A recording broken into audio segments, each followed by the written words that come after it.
Alright, hello there guys, this is Alan recording another comprehensive Magic the Gathering Arena video.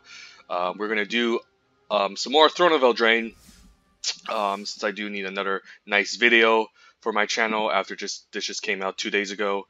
But yeah, I've been having a nice streak, getting 7 wins from Theros, now a nice 7-win video with an Izzet control deck for Throne of Eldraine, and I'm happy to explore another archetype with you guys, so let's begin.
Alright, Throne of Eldraine. Draft, Premier Draft. What do we have the pleasure of? Pack 1, pick 1. Let's see. We opened up a pretty nice, powerful rare. I guess we're going to be drafting the Izzet deck again, but this time we have another powerful payoff that I forgot to mention in the last video. Yeah, if you're able to just draft a pretty blue-red draw your cards matter archetype with the Irencrag Pyromancer, it can just totally dominate a game and totally clean out the opponent. So it seems like a pretty decent first pick.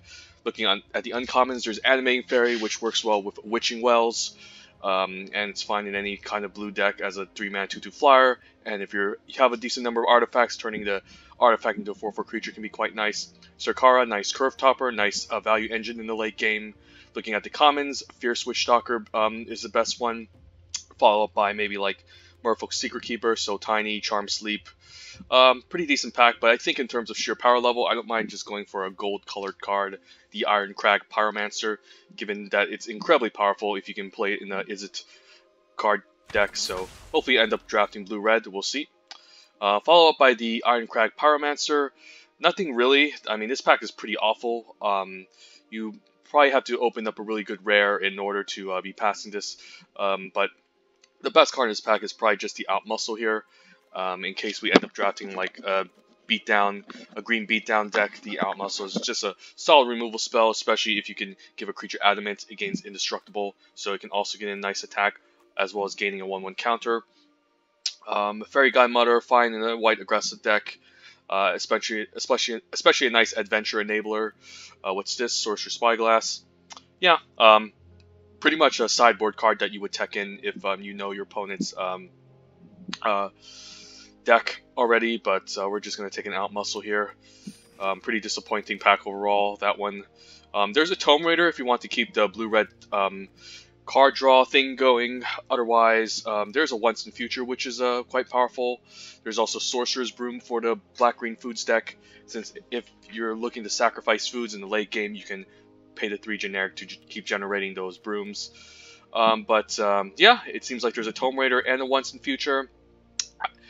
Having a Tome Raider passed to me isn't a sign that the blue-red archetype is open, but being past a Once in Future pick 3 is a sign that green is definitely open, so I can definitely pick this one up. It's not going to be the most amazing in any green deck, but it's going to be pretty good in a nice mid-rangey one in like green-black or green-blue, and I think it's enough better than Tome Raider that I'm just going to take it. This is just a really powerful 2-for-1. You can return any card, one from the graveyard, any 2, one on top of your library or graveyard, and if you cast it with Adamant, you can return all those cards into your hand, so it seems quite powerful. I'm going to take it over the that card. Okay, and now what? There's a Sir Eleonora. Irencrag Paladin, also pretty nice 5-drop that I do like. But being past the Sir Eleonora could give us options to be in either green-blue or blue-red. So I think I like the Sir Eleonora here. It can trigger the card draw ability for the Irencrag Pyromancer. It's still a pretty nice curve topper in any blue deck, I think. Otherwise, if this wasn't his pack, I'd probably be looking at this Irencrag Paladin as a nice giant creature to play in. But I think it's fine just speculating on blue, since I do want to play the Irencrag Pyromancer.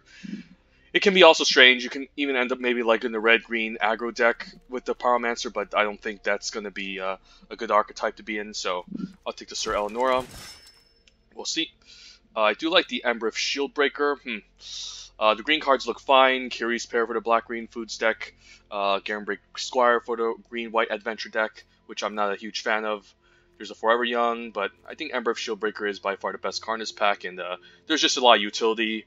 There's a lot of artifact creatures running around, a lot of artifacts, and there's definitely some artifact-based removals like Class Casket, which you can destroy. And then the 2/1 body can either chump block or act as a nuisance to add more power and toughness onto the battlefield. So I think I'll take the Embereth Shieldbreaker here. Well, that is a Tome Raider. There's another Outmuscle though being passed to us. We just got past a good red card and a blue card. Now which one do I take? Opt, Tome Raider, or Witching Well? This is pretty interesting. I might just prefer the Opt over the Tome Raider. I mean, there's also Trapped in Tower being passed, which is also a good removal spell, but yeah, maybe we just move into blue-red, I think. Like, if I take the Outmuscle now, we're just kind of committing to some green open archetype and we're staying open, but now with Sir Eleonora, Irencrag Pyromancer, and Embereth Shieldbreaker, I just end up in blue-red, so I'll take an Opt here over the first copy of Tome Raider. Ooh, even Animating Fairy, okay, and there's Merfolk's Secret Keeper if I want to be in the middle deck, but yeah, I don't mind the Animating Fairy, so I kind of missed out on the Witching Well, because the Witching Well would have been the perfect target for the Animating Fairy, but we can always find non-creature artifacts later, like these Scalding Cauldrons, but this card is the best card in the pack, so yeah, maybe just blue-red spells, blue-red draw your card matters, archetype is open, can take a Soul Tiny as a decent one of, even in a non-mill deck, it's fine to have this just to lock down a small creature perhaps.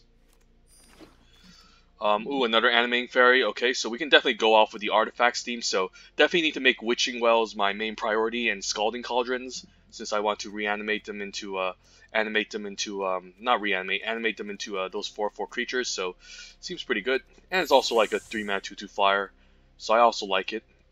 Unfortunately, this is just an artifact creature, so Animating Fairy will not convert it into an artifact. I guess there's a Crystal Slipper, but I don't really deem that as playable in this set. So we could just take a Quarter Monitor. Don't think I'm playing Turtle. I'll take a Weapon Rack. Alright, so yeah, it seems like we're just going to settle in the blue-red deck. We could be in blue-whites, though, with the Animating Fairy, since that's more focused on enchantments and artifacts. But didn't see any amazing white cards outside of the Trapped in the Tower. So hopefully we just end up in red-blue for the most part. And now I can just take a Scorching Dragonfire as a nice, fine removal spell.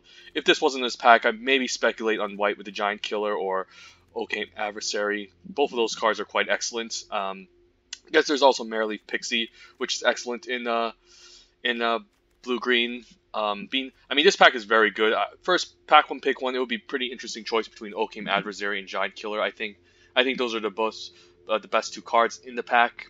And then you have excellent commons like Reeve Soul and Scorching Dragonfire.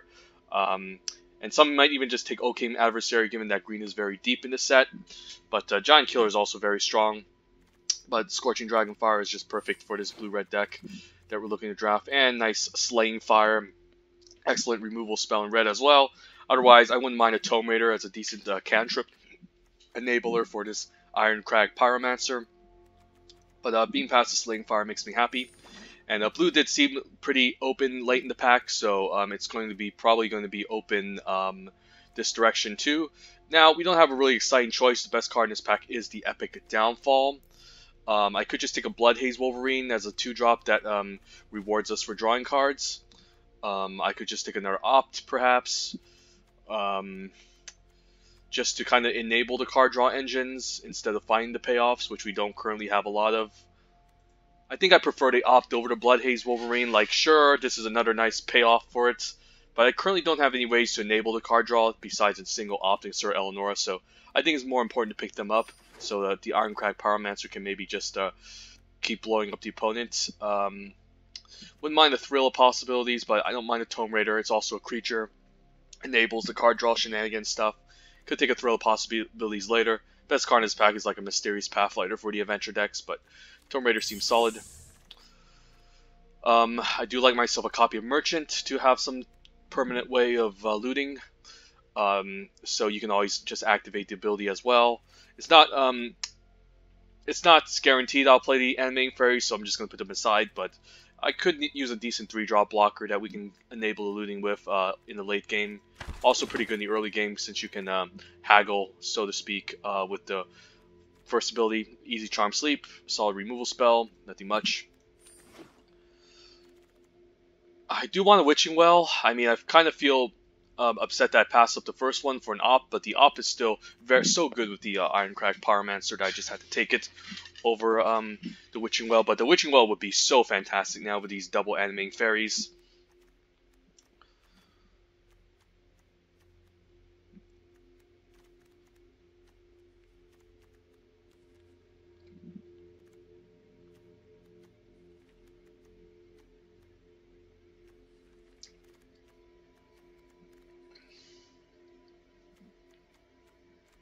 But being past this Charm Sleep, being past the Slaying Fire, definitely makes me happy. So we're just going to be drafting Izzet again. And this time maybe we can leverage this theme. But it seems like our deck is still going to be like a controlling Izzet deck. Since we're looking to just kill their stuff with the Irencrag Pyromancer if it survives. And if not, we can maybe use Flyers as a win condition. And maybe beat down with some 5-drops. Ooh, there's another Animating Fairy, but I think this time we have to take the turn into a pumpkin. It not only enables the card draw ability, but if we get Adamant, we can gain a food token. We have enough Animating Fairies already. I don't think we need a second one. And we currently don't have any non-creature artifacts. So I think it's a clear turn into a pumpkin. Runaway together will also be fine. Helps the Tome Raider, can prevent one of our creatures from getting shot down by removal. But I think I like the turn into a pumpkin. Easy throw possibility, but there is a Lucky Clover. But I don't really think we're trying to focus on the adventure synergy in this set.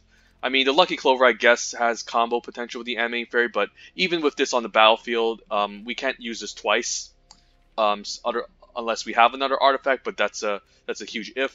I think Thrill of Possibility is just kind of what we want. And a Steel Gaze Griffin, nice Curve Topper in the late game, plays well in the red-blue archetype. And here, I mean, I guess if I don't have a blocker, I can take a Wishful Merfolk. Or I can just take another So Tiny. I mean, this isn't a great card. I mean, that's a late Owl Muscle too, so green is also very open. Guess I'll just take a So Tiny. I highly doubt I'm playing the Wishful Merfolk. And could just use a second quarter monitor since we're kind of controlling in a sense. And we're not looking to be hyper aggressive. This is an artifact creature, 0 synergy. We'll just take a Wishful Merfolk. Alright, so, yep, even the late Frogify, wow. I'm not a big fan of giving creatures 1/1s, but there's not a lot of counters and a mass going on, unlike War to Spark, that I'm willing to take it. Here, there's a Sunring Stroke, but it's not that amazing. I think Searing Barrage is just better, to be honest. Of course, if you can get the 7 red, this can be a huge bomb and a huge blowout, but we're not going to get the 7 red. I think it's just an easy Mad Ratter, nice payoff for the blue-red deck. Especially if you can enable this to constantly draw rats. So it's going to be my pick here. And then what are our enablers? Double Opt, Thrill of Possibility, Merchant, Tome Raider, Turn into a Pumpkin, Sir Eleanor. So we have a decent amount already. Pack 1, pick 1 will probably be the Order of Midnight, I think. But Searing Barrage is pretty good if you can get going in the mono red deck. But outside of that, it's not very good. But the Mad Ratter fits perfectly in this deck. Easy Witching Well. I think I like the Witching Well here. Tome Raider would also be fine, same with another Steel Gaze Griffin, but I think with the Witching Well, it's fine now playing double Animating Fairy to turn this into a real threat in the early game. I think it's a clear Witching Well. There's also a Love Struck Beast, which is fantastic. I think I'll take the Castle Vantress here. Nice upgrade over land. Helps us scry in the late game. Pretty cool card. We'll take it. Also, it's just a land, so it doesn't count as a spell. I mean, I highly doubt we're playing any of these cards. Maybe we could maybe play Mantle just as another artifact equipment we can play on one. It's also not that bad. It has some nice synergy in this deck, especially if you can turn it into a creature with the Animating Fairy. So I could actually main deck this Mantle, even though like it's not considered a good playable in this set. But with double Animating Fairy, I think we actually try it here. It could actually be a thing. Now, between Opt, Opt, Tome Raider, and Thrill of Possibilities, I think with double Opt now, I don't mind double Thrill of Possibility, since I could use some instant speed on the opponent's turn to help loot and trigger my stuff. Tome Raider will also be fine, but I think our 3s are stacked here, and yeah, we have a lot of 3s already. Could use a Thrill of Possibility on 2 in case to help improve our draw step into the loot. Ooh, Stolen by the Fae. Oh my god, this card is really good. Blue might not be an amazing color, but with Stolen by the Fae, it gets even better. Yeah, I think I'll take it here. Otherwise, the Turn in Pumpkin seems good, but this can almost be a huge bomb by just... Not only does it put the opponent off tempo by setting them back, but you also generate blue fairy creatures. So yeah, this looks like a very good card. I think we're happy to main deck this. Red Cap Melee, wow, yep. Really good removal spell. Even fine in the late, better in the late game because you aren't sacrificing a land, but it's not a big deal in the late game if you can enable this. Even Improbable Alliance, okay. Yeah, I'm so happy. I'm so happy no one hate drafted this because we're in the right archetypes. Let's go. This is another nice red blue deck, and I hope it gets I really hope it gets 7 wins here. I don't think we need another Quarter Monitor. And I might even just play this Mantle and this Witching Well for these Animating Fairies. Since it would be a pretty nice curve, Mantle into these Animating Fairies. And we are running 26 cards, so we do need a couple of cuts before we move on. So probably so tiny. Ooh, okay. Tome Raider versus Steel Grazed Griffin. I think we have enough win conditions with the Improbable Alliance and the Mad Router. We could just use a nice enabler. So don't mind the second Tome Raider here. And wow, what is going on? I guess I'll give someone the Fierce Witch Stalker. This should not be in the pack. And whoever is drafting blue control, this would be happy. But this should also not be in the pack. But I could end up drafting. I could use a Mystic Sanctuary. I think Dwarven Mine would be worse. Even a late Tome Raider. What's going on? Yeah, blue red is really open. I'm so happy I'm in this archetype. Oh my god, we're getting all the good playables. This might just be another 7-0 if I'm careful about my gameplay here. So now what? I think I like my 5s. I definitely like my 4s. The 3s look really good, especially with the Mantle of Tides package here. I do want the Witching Well. The So Tiny can go since I'm not really looking to mill the opponent. Frogify does not look amazing. How much removal do I have? I have a Slaying Fire, a Red Cap Melee, Stolen by the Fae can be a fine temple play, a Scorching Dragonfire, Charm Sleep. So I have a good amount of decent removal, even Turn to a Pumpkin. I don't need like a Frogify, which doesn't seem very good in this deck. I could cut a Quarter Monitor, although it is a fine blocker on 2. The Ember Shieldbreaker is... Yeah, we don't have a lot on 2 going. So mostly, I think, on turn 2, we're going to be using our removal spells or opting. So maybe we can just ditch a Quarter Monitor here. Our curve also doesn't look very impressive. I can even run away with 17 lands. And if I run away with 17 lands, then I don't know here. I could just cut the second Quarter Monitor, to be honest, or cut a Tome Raider. The Animating Fairies are also not that bad, given that we're playing Mantle of Tides. I mean, I could just ditch a Mantle of Tides, maybe, since it's not even a good card overall. And I can just cut an Animating Fairy, perhaps, since the 3-mana 2/2 flyer isn't all that amazing, but the fact that you can animate an artifact makes it really amazing. Otherwise, I could just cut a Thrill of Possibilities. How many ways do we have to enable a card draw? Double Opt. 2, 3... This can be enabled for 5, 6, 7, 8. 9, 10, 11, 12. So if I get greedy here and I go 16 lands and ditch a Thrill of Possibilities, and then I can just ditch a mountain, and then maybe I can end up playing an island instead of the Mystic Sanctuary. Mystic Sanctuary is nice, but the fact is I don't really want to play too many tapped lands in the low land deck, I think. I think the game plan is just to get to turn 3 of the Tome Raiders, and then we should be set. So maybe we can just ditch the Mystic Sanctuary since we need 3 islands on the battlefield, and that can be a bit of a stretch.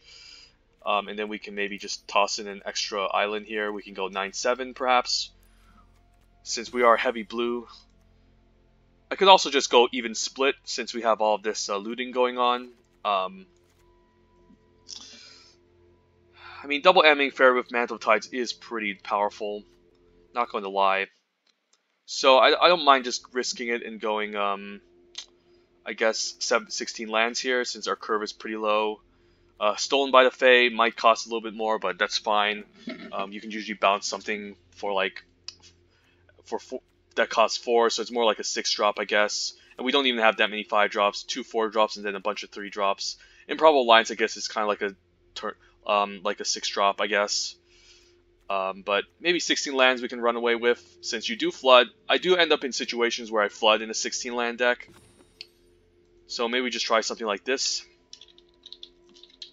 It seems more like a tempo deck, where you're trying to fly over, bounce your stuff with Stolen by Fae, and then kind of win with the Flyers and the Improbable Alliance in the late game, as well as the Irencrag Pyromancer and Mad Ratter. So it seems like what we want to do here. Any last suggestions? Don't think I'm playing Weapon Rack. Thrill is a consideration, but if we're running a low land count, we probably don't have too many lands to toss away. Wishful Merfolk, I don't know, maybe it could be a slight upgrade over Quarter Monitor, but Quarter Monitor has more toughness, which could be important. Frogify, pretty bad removal spell, but it's still okay. But I think we have enough removal. We don't need to run something like Frogify in this deck. So Tiny is fine interaction and removal, but we aren't milling them, so it's most likely is not going to happen.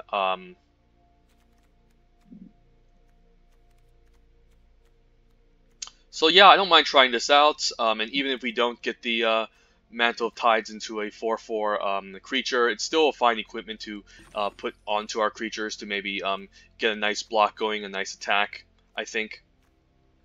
Yeah, and I guess we also have the Merchant of Vale to loot, so we probably don't need too many lands already with a second Thrill of Possibilities.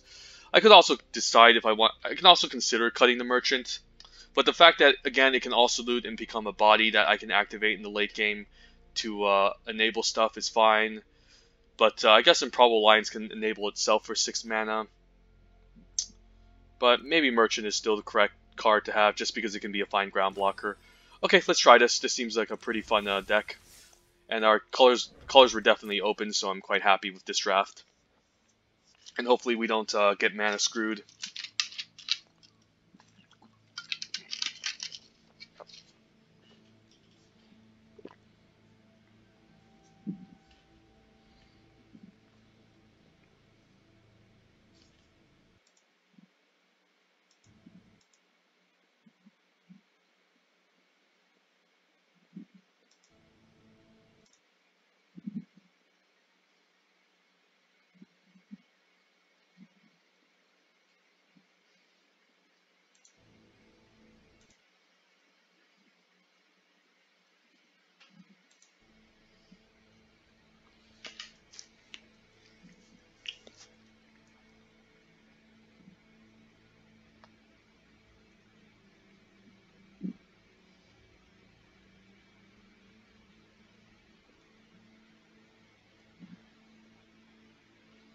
I want to see turn 1 Mantle, turn 2, maybe a 2-drop, turn 3, animate the Mantle into a 4/4 creature, and then we also have a 2/2 flyer. Animating Fairy can be very good with if we get those types of starts, which can definitely happen, but it's still a 3 mana 2/2 flyer.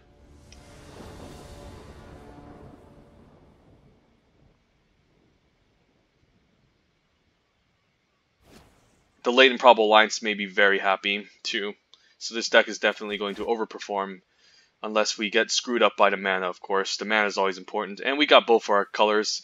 And we could even play the Witching Well and scry for like the Animating Fairy. Let's do this. We're on the play.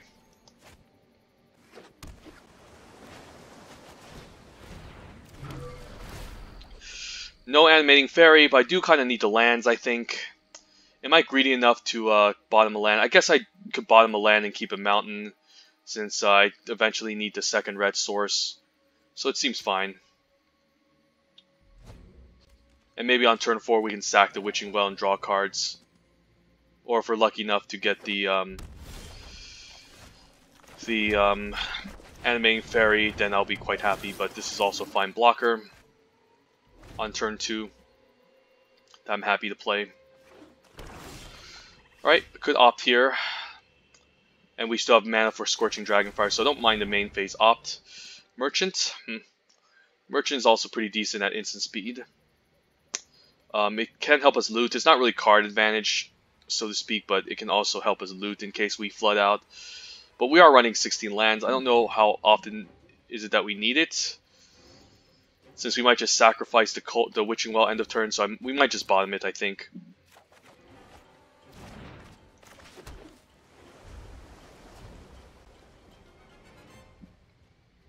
I didn't attack. Okay, that was a huge misplay. Missed out on 1 damage. Guess I'll attack now. And then we can keep up Scorching Dragonfire or sacrifice the Witching Well end of turn. Opponent turn 3 in a black-red deck and still no creatures. That's quite interesting to note. But the Witching Well is nice since it can give me card advantage for Sir Eleonora. So she can become a pretty nice creature to attack on the ground with. Yeah, it's just Scorching Dragonfire this. I don't really want to take 5. And then we might as well just play Sir Eleonora.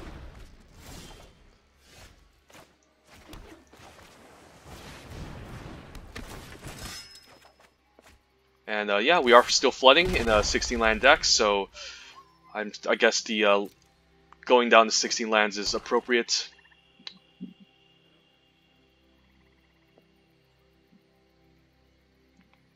He needs to pay 2 more to answer our Sir Eleonora. Otherwise, next turn maybe we can get in a huge attack with the Witching Well as well.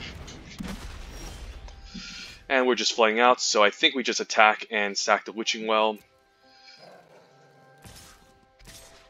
Don't think I need to attack with the Quarter Monitor. We'll see what happens here.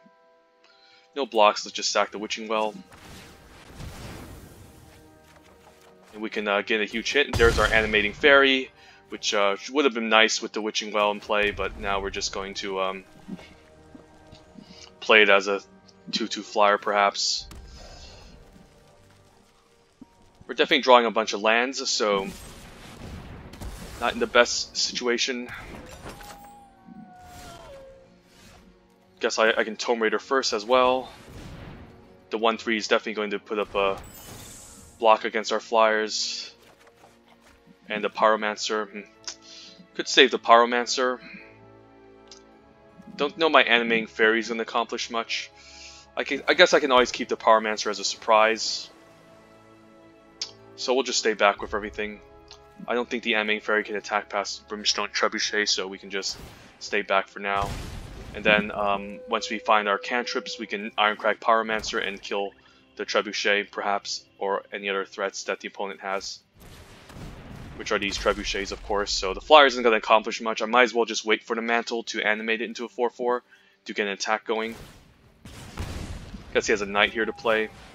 Elite Headhunter, okay. Nice uncommon signpost for the red-black deck. Guess I'll play out the Animating Fairy. I don't really like to play it, but I might need a double block on this 2/3 if something was to occur.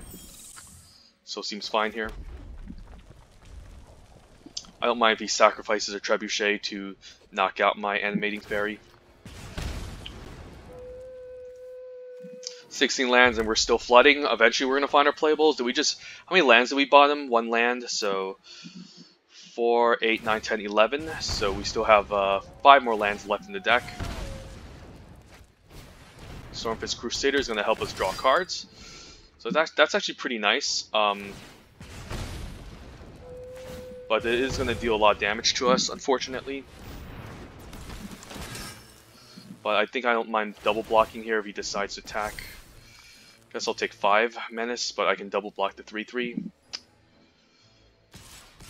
I guess I have to double block the 3/3, or I can block the 3/3.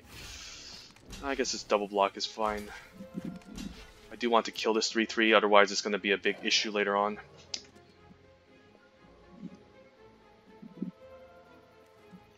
And I might just shoot down the Elite Headhunter instead of the Stormfist Crusader. It depends here. The Brimstone Trebuchets can tap themselves.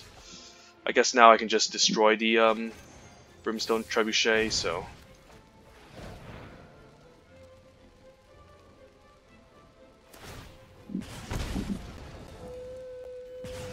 And I guess I can also just play out the Irencrag Pyromancer. Hopefully he doesn't kill it, because I do need it as a removal spell, but I might need an extra body to block with, so hopefully maybe I get a Thrill of Possibilities off the top, which can start enabling it, so we'll see.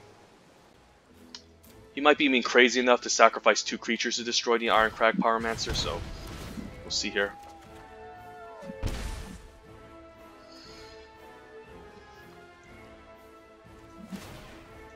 Another Knight, okay. Unfortunately, the Elite Headhunter can't deal face damage to us, so I think we're fine. We just need to, I guess...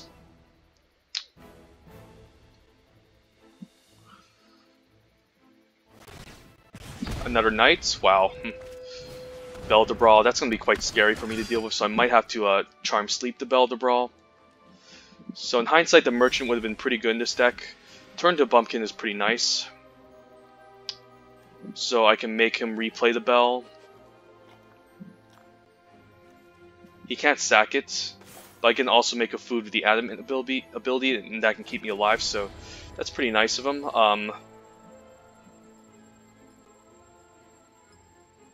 I think I want to kill Belle de Brawl, though. And I guess I can always bounce a Stormfist Crusader so he doesn't, so I don't lose life. Let's try that.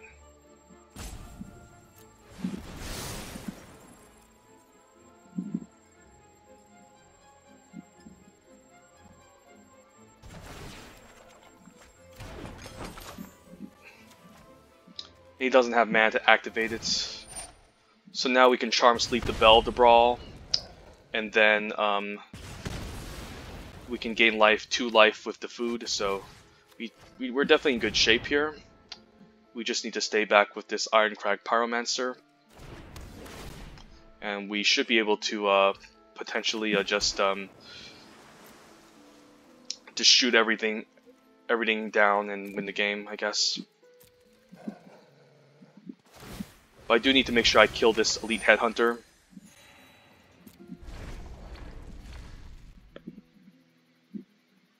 He can sacrifice the Bell to maybe kill my Ember of Shieldbreaker, perhaps.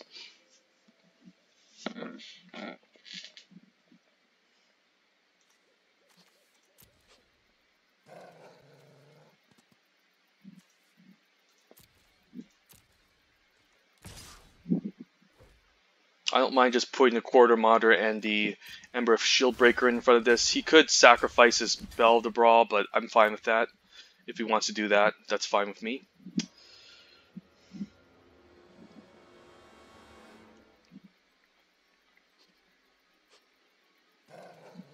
I do want to eventually kill the Elite Headhunter, otherwise he can just kill off my Irencrag Pyromancer, which I don't want him to do.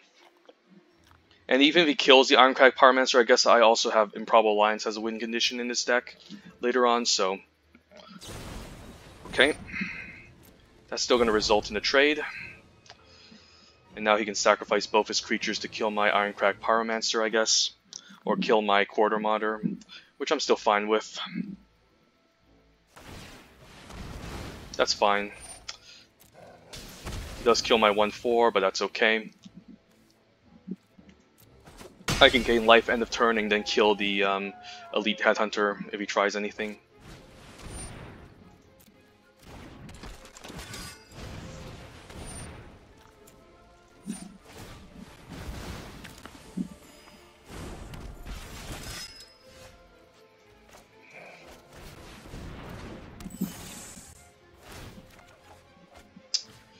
Yeah, we'll just kill this.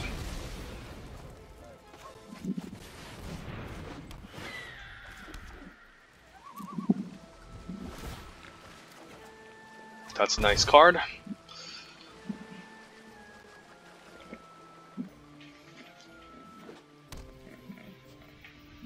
Could just use Castle Lockdwayne here.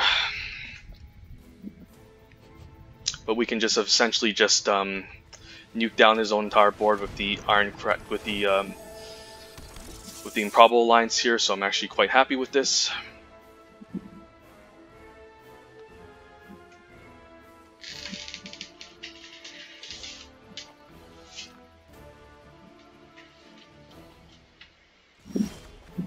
Thrill of Possibility on his turn is pretty nice too, but we're just going to activate the Improbable Alliance here. Don't think we need to activate the land, just activate here. We'll ditch the mountain. All of our stuff is going to trigger. We can take out the 2/2 before it does any harm to us.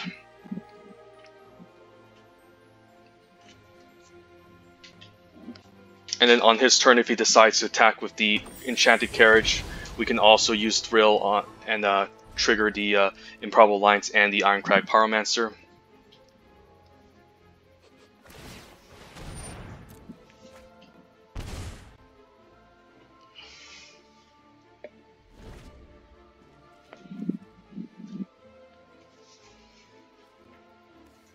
Could have a Forever Young here to get back this Brimstone Trebuchets, which I'm assuming. But we can always just shoot them down again with the Irencrag Pyromancer.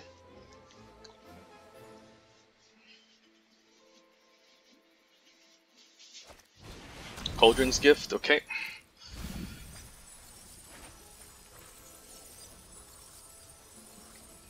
Could bring back the Bone Crusher Giant, but he brings back a Brimstone Trebuchet, okay.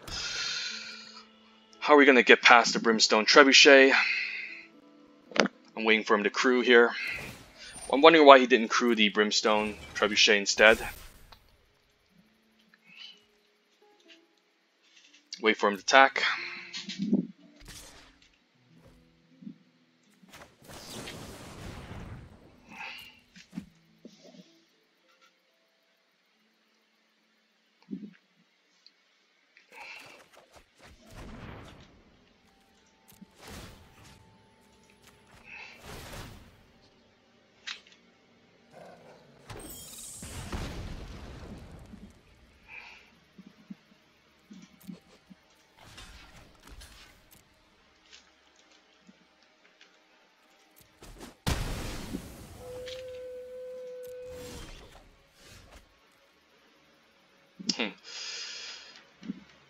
Guess I don't mind attacking with the Steel Gaze Griffin here.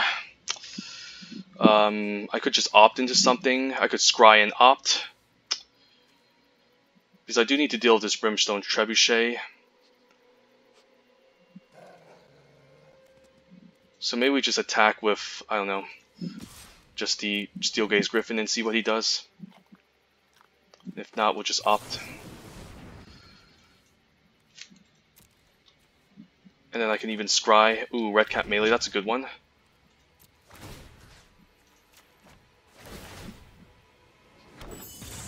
And then we will Red Cap Melee down the Brimstone Trebuchet before he untaps with it. And we can also just end the turn use the Improbable Alliance to help loot.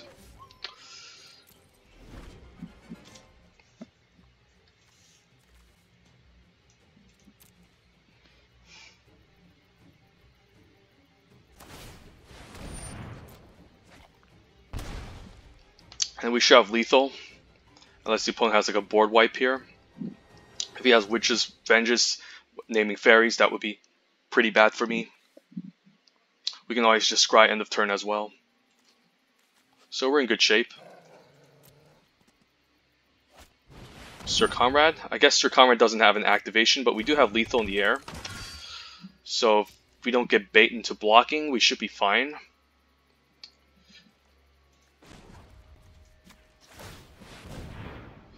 Mad Ratter, that's pretty nice. And Mantle. Do I really need the Mad Ratter anymore? I think we have lethal, right? We have 6 in the air. Yeah, I think we got this.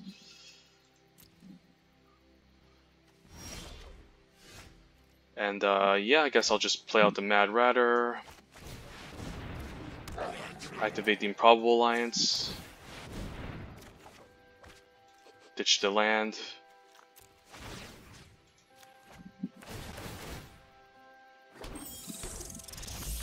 Yep. Yeah, Irencrag Pyromancer sealing the deal. Even in a game where we're flooding, we managed to get there, so quite happy about this deck.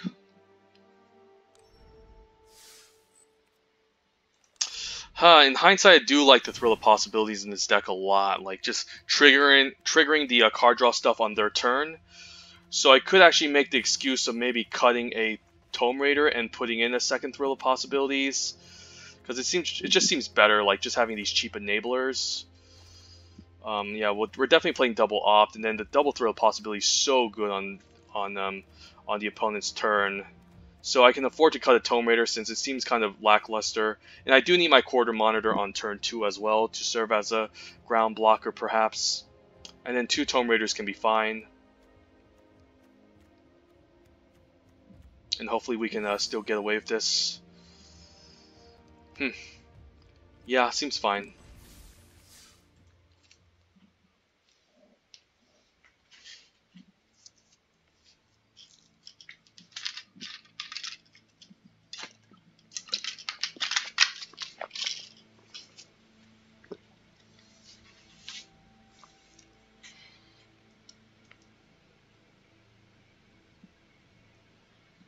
I could also just cut the Artifact Creatures package, in fact.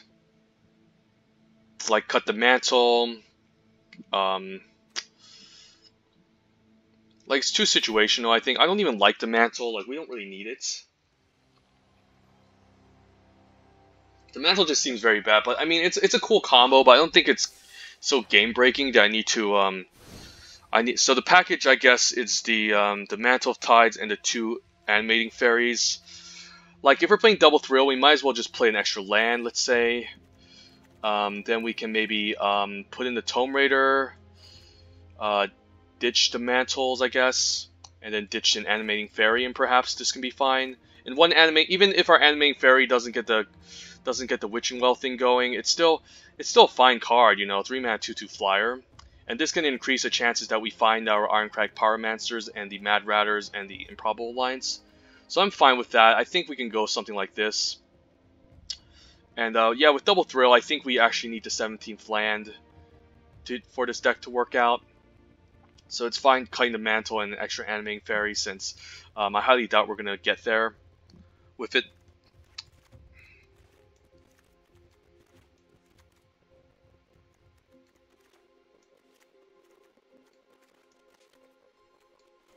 And then these are kind of like our removal spells. Irencrag Pyromancer is a removal spell, so yeah, still no reason to include Frogify in this deck. And I think the Tome Raider might actually just be better than the Animating Fairy, given that it actually draws us a card. So we might as well just go 17, 9, 8. Maybe this makes it more consistent.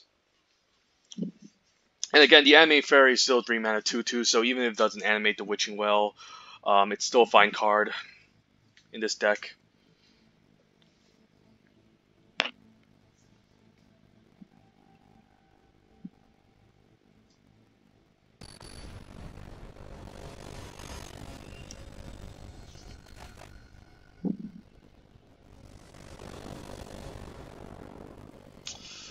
Well, Witching Well can maybe find the Animating Fairy. Doesn't seem bad. I'll keep. I do need double blue and double red in this deck, so it's going to be hard to know which one I should discard. But now I know it's a mountain. Let's find that Animating Fairy off the top. No, but there is a Tome Raider on turn 2, on turn 3. Do I really care about the Tome Raider? Guess it's a turn 3 play, and I can trade off for the Fairy, so it seems fine. And then we can Thrill of Possibilities end of turn instead. So Black-White Knights, luckily there's no 2-drop. And we can Thrill of Possibilities, discarding a mountain. And if we get lucky, we can find the Animating Fairy, and that can animate the Witching Well. We're just taking 1 damage per now, it's not the end of the world. Turn 3, still no creatures. I should be seeing a curve out of 2 drops and 3 drops here. But I'll be happy to just play a Tome Raider here to draw a card, and then Mad Ratter hopefully next turn survives, and then I can start making rats out of it. Now this can put a halt to his progress. Definitely blocking here, there's no reason not to block. He's the aggressor. Locthwain Paladin without menace, okay. So now hopefully we can resolve this Mad Ratter, and then next turn we can make a million rats, I think. He just needs to bake this into a pie, I think. And he's all good. Or Reef Soul. There's a lot of things that kill the Mad Ratter, so I can't bank on it surviving. Okay, Shining Armor. I don't mind just taking 3 here, and then Sir Eleanor can make some rats and hopefully halt this. Stolen by the Fae for 3 could be fine, but I think it's fine just planting out the Sir Eleanor, get our card draw, get the rat triggers going. And then we have a good double block against the 3-4, and we could just... I don't really want to bounce the Ardenvale Tactician due to the fact that it can just tap all my stuff down. But here I think I don't mind just double blocking here. If Sir Eleanor dies, that's fine. I mean, what can you do? I need to deal with this Locthwain Paladin essentially, and I don't want to take a million damage forever. So, alright, tap trick. I guess it still results in a trade, so that's not bad. That's actually pretty good. And now I can just play out the Tome Raider. And then on his turn we can use the Thrill of Possibilities to loot away an island, and we can attack him for 1. And then we can swarm the board with rats and then go for an all-out attack eventually. We'll see.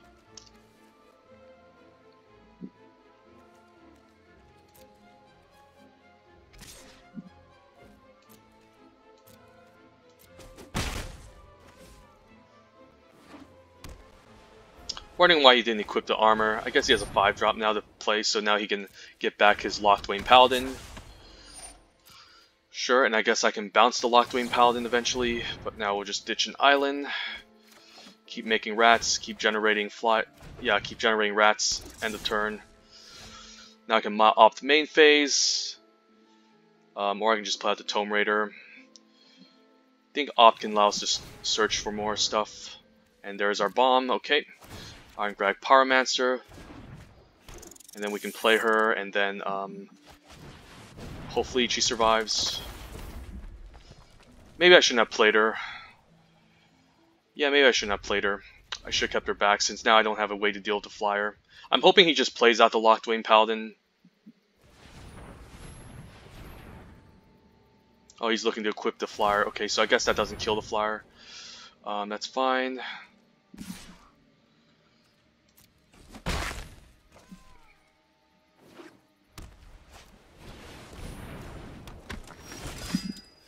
Scorching Dragonfire is nice, so what I can do now is I can Tome Raider here. The Irencrag Pyromancer will trigger. I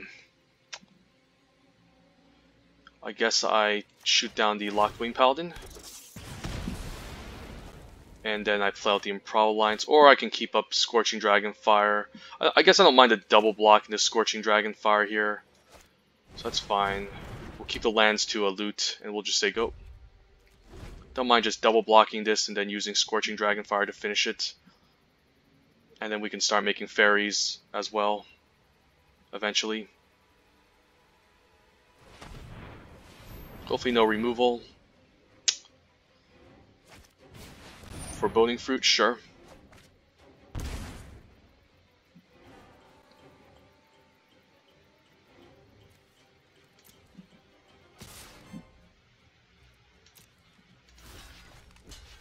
I can eventually make more fairies, so I'll double block this and then Scorching Dragonfire end of turn. We'll let damage happen before anything, so...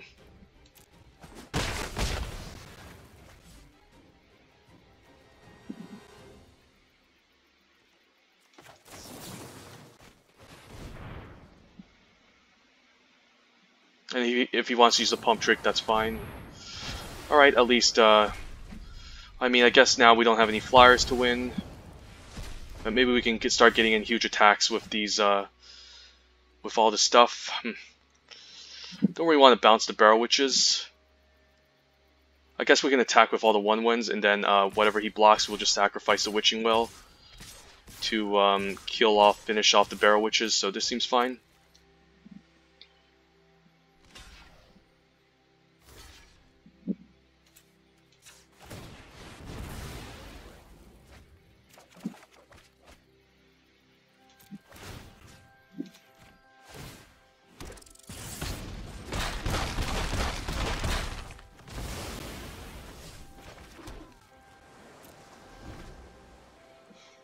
Now I can just bounce all of his stuff back and then attack for lethal next turn with Stolen by Fae, which is a really good card.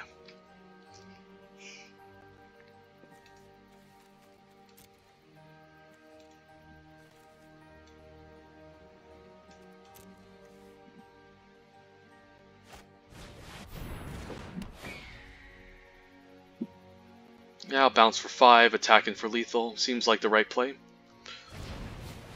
Smitten Swordsmaster. I guess I'll just bounce the Smitten Swordsmaster. I guess we have 2 bounce spells, so never mind. Yeah, we'll just bounce this for 5.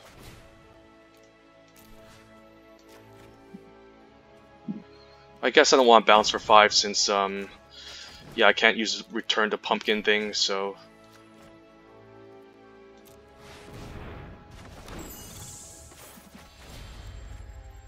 Yeah, just a pretty powerful tempo play. Just bouncing the stuff back, triggering my Irencrag Pyromancer, our rats. Yeah, it's a pretty messed up deck.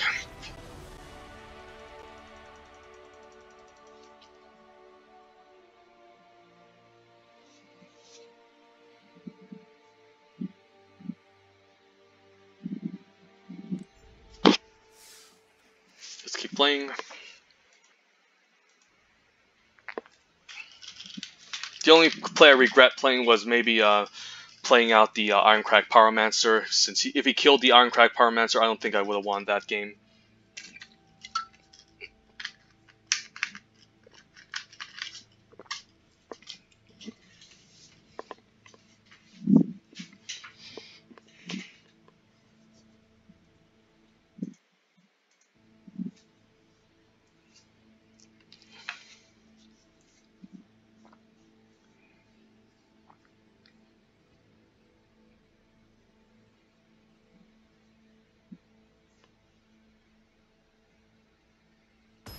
Hopefully this draft I can get to top 100 Mythic, since I was pretty far behind in the beginning, but now I'm having a lot of good luck.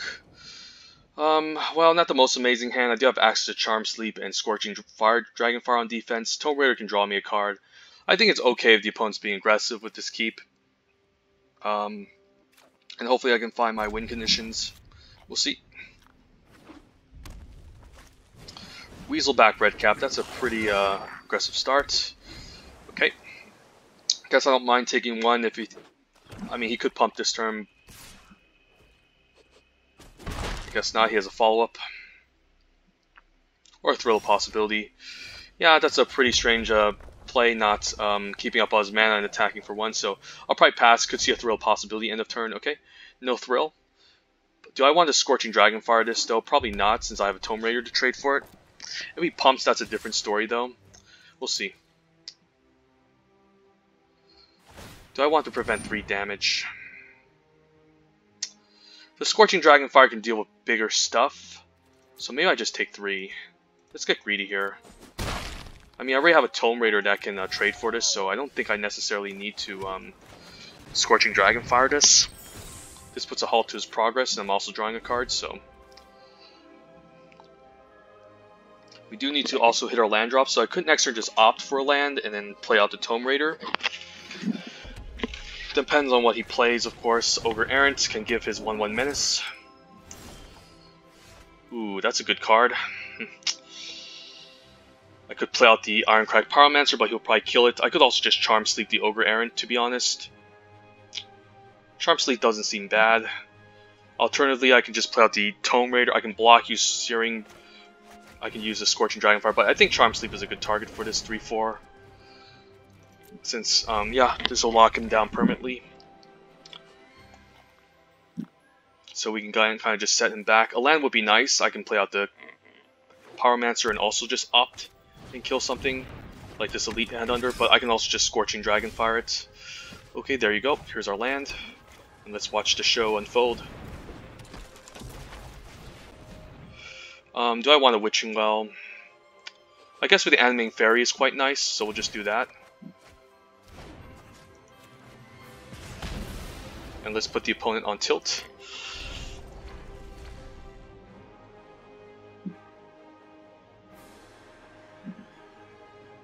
Could have a bacon to a pie here, that's fine.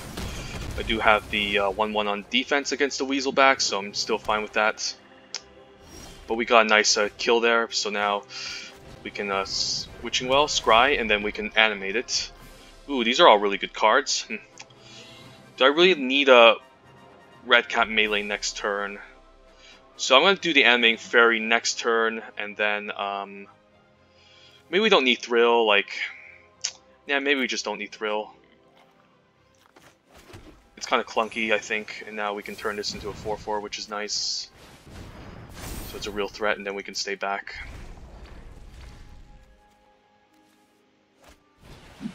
Alright, that's going to take my Witching Well, but I do have a Red Cap melee to answer that, so that's pretty cool.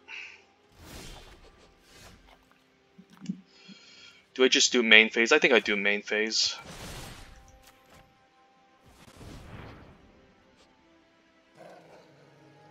And there's no pump spells here, so I guess that's a red creature. So I could attack for 4 here and then play out my second Tome Raider. That doesn't seem bad. I do need to kind of pressure him. And this can only become 3 power, so... yeah, I guess we'll stay back. Never mind. And try to hit our land drops. And hopefully the second red can give me access to a Scorching Dragonfire, which would also be pretty nice. So yeah, we're definitely doing good. Even took down his opportunistic dragon with the red cap melee that I kept on top. Alright, sure, everything has to go eventually, but I guess I don't mind exiling that Murderous Rider or Slaying Fire on it. I could also just kill the red cap raiders, or I could bounce it. Bouncing it for 3 isn't bad, getting 3 flyers. Since he's also out of cards. Yeah, why not? We'll just bounce for 3.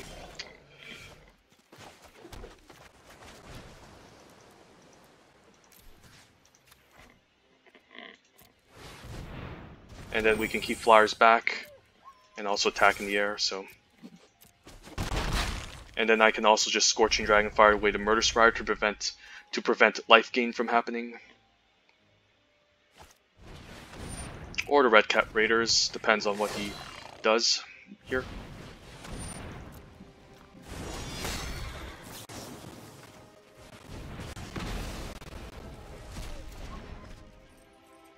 It's like I have everything. This game was planned. This was all planned. Guess I'll play my 3/3, keep up Slaying Fire. I could just Slaying Fire now. It's not bad. Yeah, we'll Slaying Fire now. And then we'll just attack in with everyone and leave 1 back. Or leave 2 back. We'll leave 2 back. Because he could just kill a 1/1 and I'm forced to trade for this. Or I could just attack for an extra damage and maybe offer the Animating Fairy for a trade. But I managed to deal with the opponent's board quite nicely here.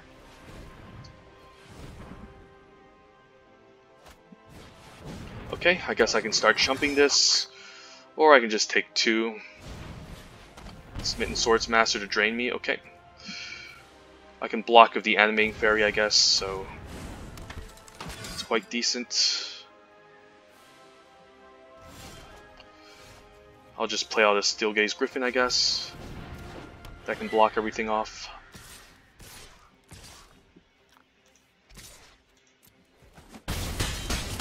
Because I do need to kind of race him, and I hope he doesn't get a pump spell for the Raging Red Cap. Now he can just draw a card and lose a life, of course. Ferocity, okay, that's going to be quite strong. So this is going to become 4 power, but so that's going to trade for my Griffin, but that's okay. I'm fine with the trade.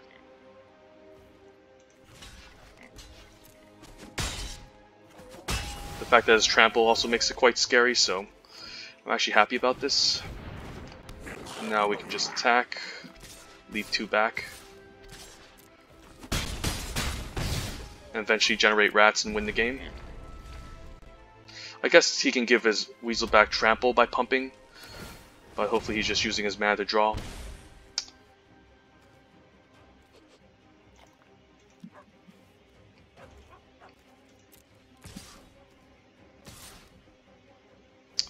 Yeah, that can game trample, but that's okay. I think we're in decent shape. I guess he's going to trample over for 1, 2, 3, 4, 5, 6, 7. That's okay. He would need to pump all his mana, and that won't be enough for Searing Barrage. That was a awkward pumping. Oh, it doesn't matter, I don't think.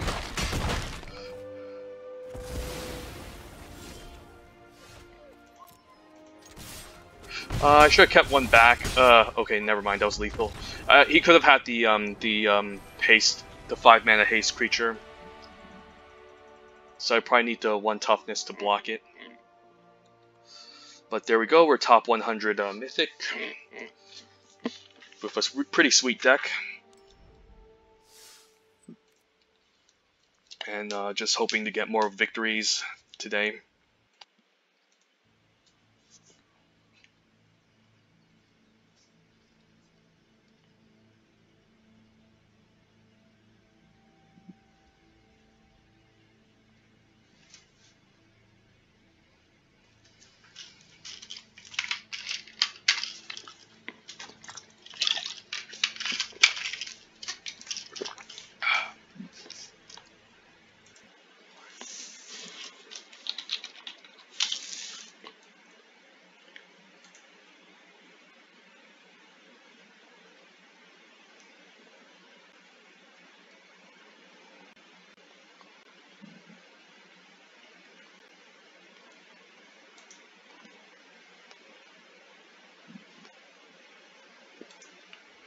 Right, we don't have an I guess, it seems okay. I do hopefully wish I get a wishing well, but might be a greedy keep, but I think this is a fine hand, I think. Okay, might just rill on turn 2, end of turn, and what do I discard? Maybe I just do ditch the Animating Fairy.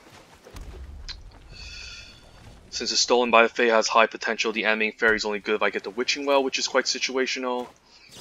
Yeah, we just ditch the Animating Fairy, although it is a fine turn 2 card. Maybe Eleonora can grow. I mean, I know she draws cards and she can get pretty huge, but she's pretty expensive, so maybe this is fine. And now, could play the Improbable Alliance, but he could have a counterspell. Maybe we just play out the Animating Fairy, and hopefully it doesn't get countered. Okay, so that resolved pretty quickly, so it's a sign that he doesn't have a counterspell. That's a pretty good card. And he has another one. Okay, so I guess the first one won't kill it, but I could Scorching Dragonfire, but I could just Mad Ratter here instead. And then I can start setting up some crazy shenanigans.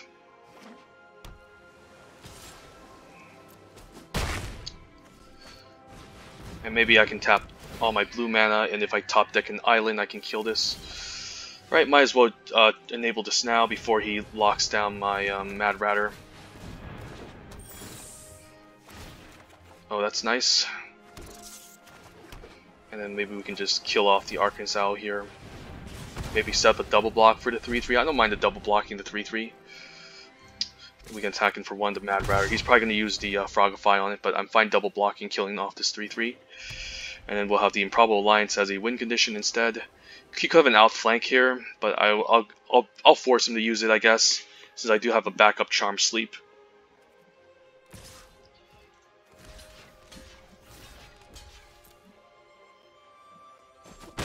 And this is a pretty decent trade. Still 1/1 creature. Another one? Wow. That is a lot. So I guess now we can play out the Improbable Alliance. Charm Sleep the bird, and then get in for 3. I think that's the correct play. Wow. 3 Arcanist Owl. Yeah, that's a reason to be drafting a white-blue, which is not a very popular archetype, but still a pretty decent one. I don't really want to bounce it back, otherwise he's just going to find lots of creatures, which we don't want happening. He can attack in for 3, I can bounce and make 3 fairy tokens instead. That's actually not a bad idea, and I can get in a nice attack. How much is this? 3? Yeah, we'll just do for 3. Seems good.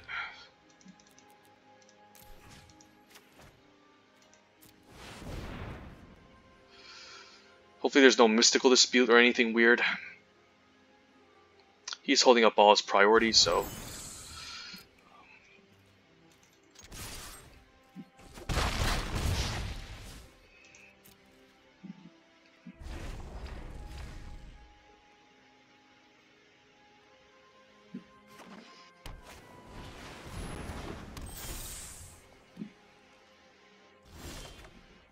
How much is this to cast? 3?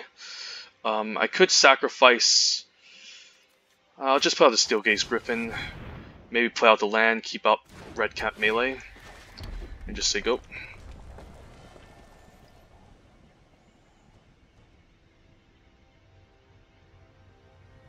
I could Red Cap melee and swung in for a lot. Maybe that was better, but I had to play around the counterspell, I think. Will it Scavengers? Okay. Because he's planning to bounce the 2/4, that's fine. We can Red Cap melee, sacrifice the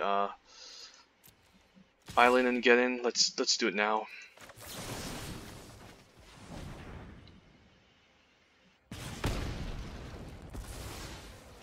And then we have an Air Force that can start swinging in the air.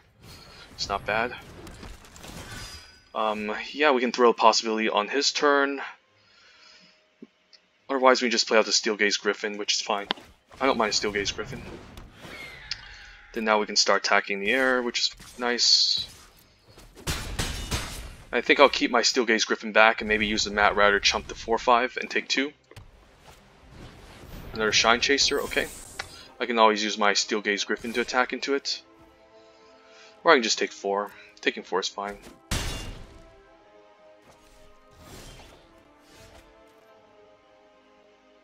Or I can activate the Improbable Alliance. We'll tack in here. We'll see what he tries.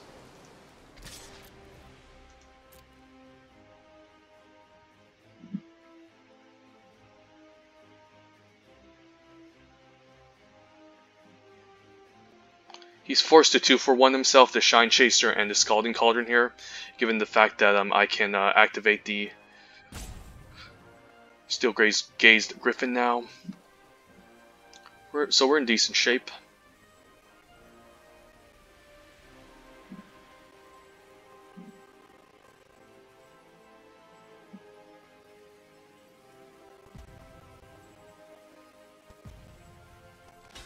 Yeah, opponent's forced to realize this. We just activate here.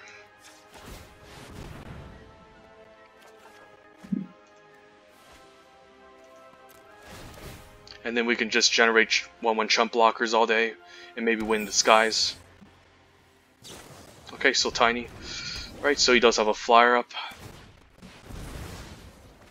Still, so we might have to kind of swarm him to maybe kill him, or a triple block.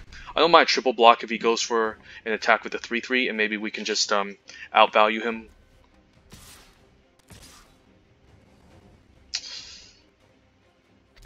I'll triple block this for sure.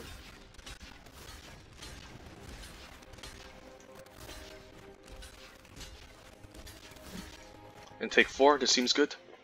Unless he has a pump trick.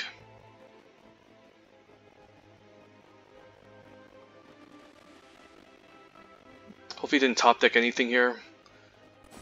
Yeah, this is good.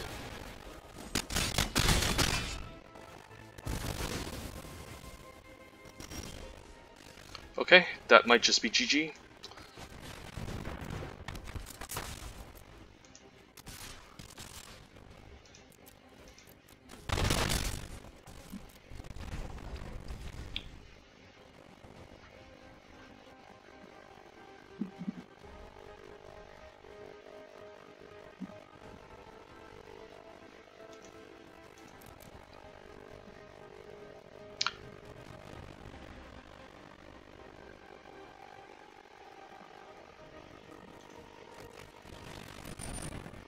Okay, sure.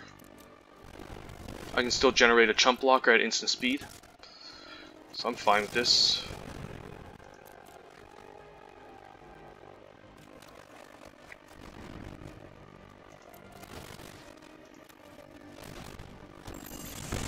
Yeah, we'll chump block.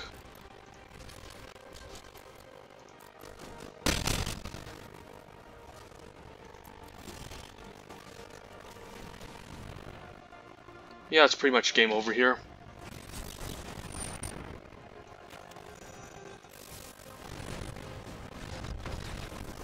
Alright, yeah, this deck is definitely kicking ass. Number 60 Mythic, currently I think 5-0 or 4-0. A lot of win conditions, a lot of card draw, a lot of removal. Just a perfect deck. Even took down 3 Arcanist Owls, so yeah, we are number 60 Mythic, currently 4-0. Let's keep this train. Let's keep riding this train, so to speak.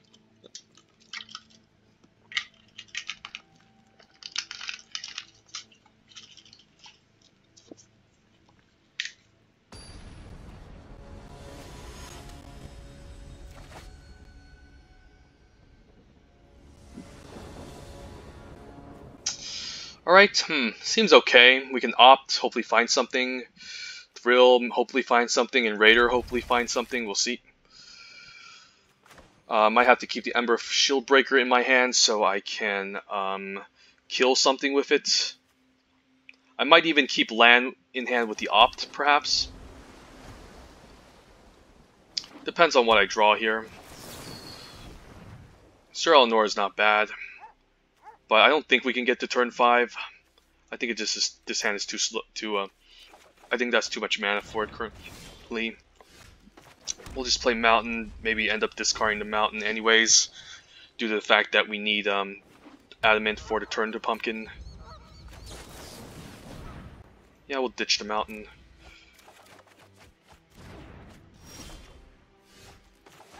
And we're curving out quite nicely, hitting our land drops.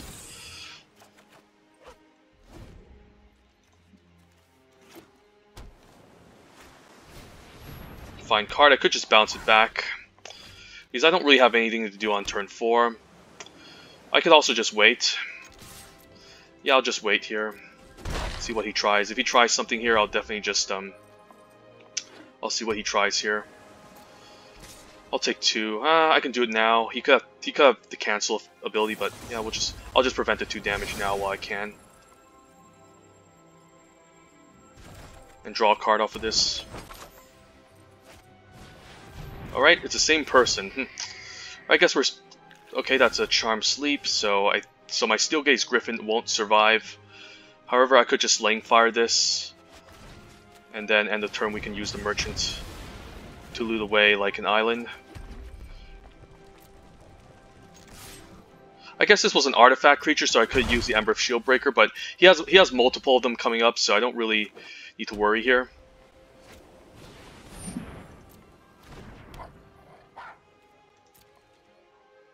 Could sack the food, but I think it's better to just haggle here while I can. And if he cancels it, that's fine. Could just force him to use a Charm Sleep. I'll just put out the Merchant, it's just a good blocker. And if he wants to use the Charm Sleep on it, then that's fine as well. And I can just activate the Merchant end of turn and find my playables. So it seems pretty solid here. Just need to discard these lands since I'm kind of flooding here.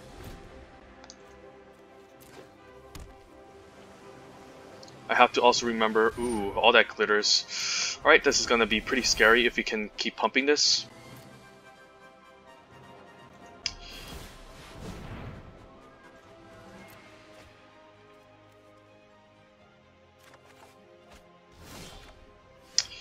Quarter Monitor, that's not going to do it. I think I'll just activate again. Don't think I need a Quarter Monitor, just need to find some answers for this Flying Fox. Let's play the land, and then guess I'll activate the Merchant end of turn. Yeah, he could just win this game if he keeps putting enchantments onto this. I do have a Charm Sleep in my deck that can answer it.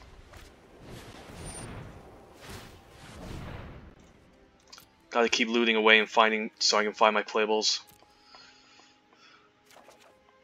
The Pyromancer is down, so but this is the 4/4, so this is gonna be quite rough. Guess I'll take 4.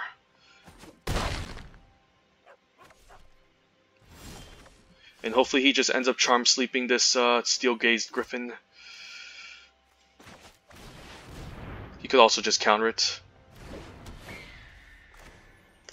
We'll just keep up mana just to represent something. I guess he can generate a 1/1 now with the Castle Ardenvale. Okay. Guess I don't mind a trade and dealing 1 damage here. I could just take 3 here. We'll play the Quarter Monitor, I guess. Oh yeah, I guess that made it even smaller. I could untap the Tome Raider, that was bad. But so this is going to become a 4/4 now, since the Frogify was lost. So he's forced to Charm Sleep this, which I do want him to. I'm forced to take 4 in the air. Hopefully he doesn't have Counterspell, because I think he might be saving the Counterspell for the Pyromancer that he doesn't know about.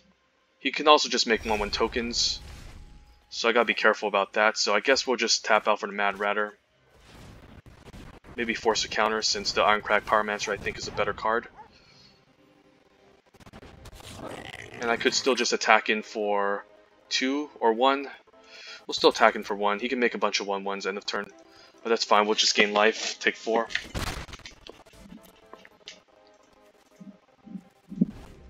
I need to eventually opt and kill off this Flutterfox. I mean, use the Irencrag Pyromancer to kill the Flutterfox, or outswarm him, or find my Charm Sleep in the deck.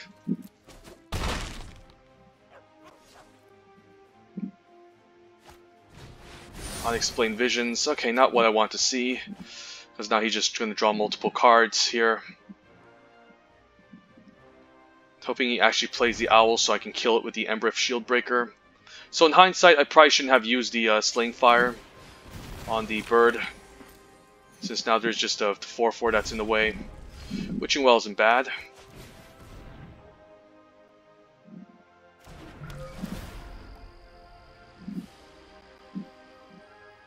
Stolen by Fae is really good, since I can also bounce back the Flutterfox. So I guess I don't mind just playing out the island and hopefully playing out the Irencrag Pyromancer and hopefully he doesn't counter it. I'm gonna go for it. He could have a counter spell, he's saving it. I know he is. Yeah, Hypnotic Sprite, okay, sure. But now I can attack with all, and then end of turn I can crack the Witching Well, make some bird tokens, and then bounce the 4/4 back.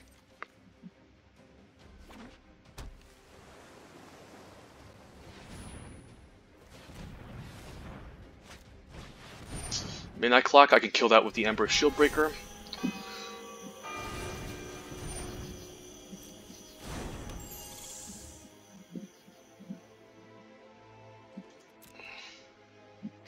I can also just bait out the counterspell with the Embereth Shieldbreaker, and if it doesn't work, then we've stolen by the Fae. Buy some time.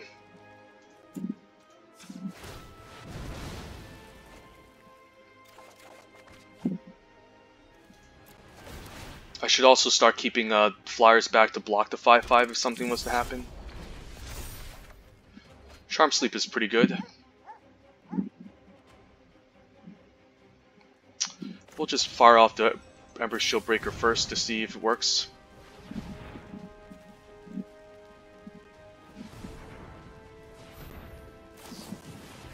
Fairy Vandal, sure. And I can Stolen by the Fae for 2, or I can just Charm Sleep here. Let's fire off the Charm Sleep first.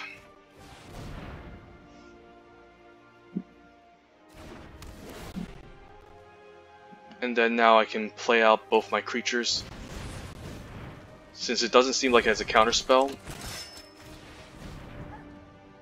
And then hopefully I can just win with Stolen by the Fae.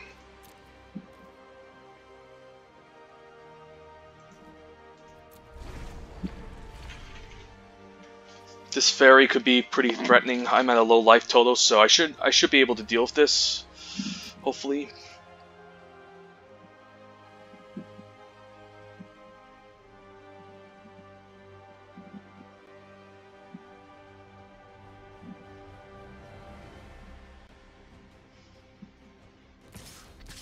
I'll definitely block the 2/1 here.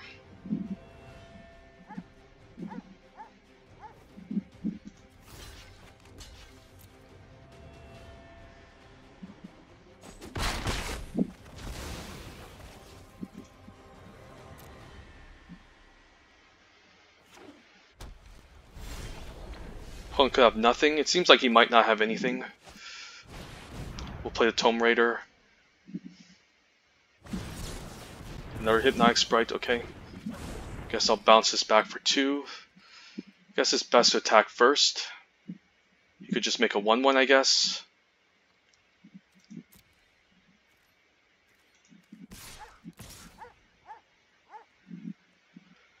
I guess he can only activate this once.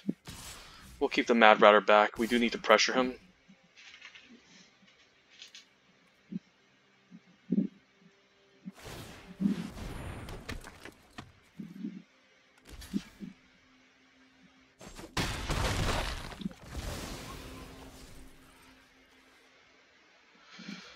I can always bounce a Steel Gaze Griffin for 5, so I should have thought of that. Bouncing it for 5.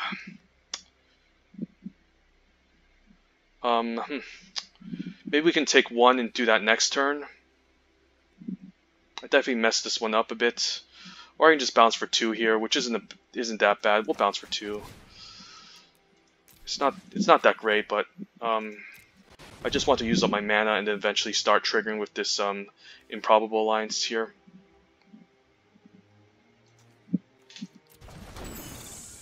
We'll just say go. He can flash it in. I'll double block if he tries anything. And then eventually I'm just going to outvalue him with this Improbable Alliance.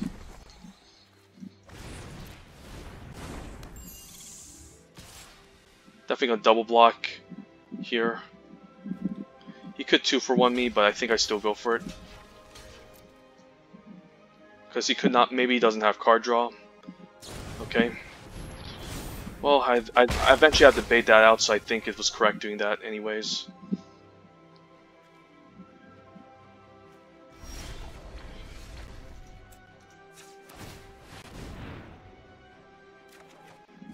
And we can keep up the Scorching Dragon Fire, which is quite nice.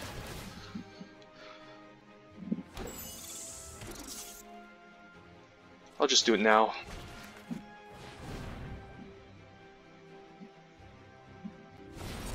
Wow, another Hypnotic Sprite, okay. Sure, I guess we'll take 1 from the Fairy Vandal and then we'll stay back. I'd eventually bait out all the counter spells, I can't just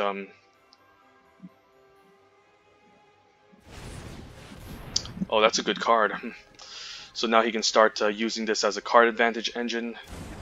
Mantle of Tides is fine, but it's not going to do much. I guess he can make this into 3 power. And then I'll guess have to go down to 1, which isn't good. Yeah, this could be a problem. Guess I'll just chump the Hypnotic Sprite. And hopefully find an answer port. Opt is nice.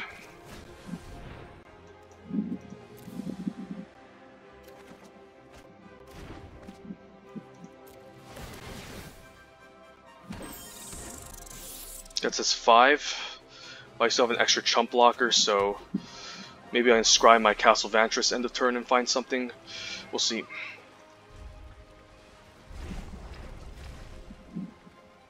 I'm hoping he goes for an all-out attack, so maybe I can swarm him.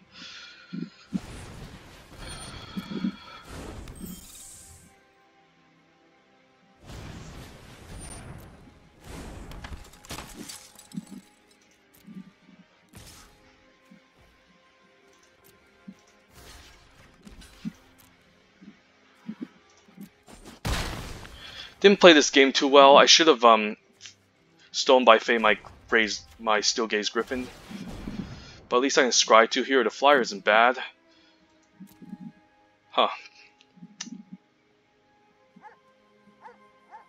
So I'm going to draw the Animating Fairy, then I'm going to draw the Thrill of Possibilities. But I won't be able to use the Thrill of Possibility, so it's probably not a keep. The 2/2 flyer, maybe it can hold off another flyer. So I could just play out the Animating Fairy and then perhaps just activate. We'll activate first, I guess.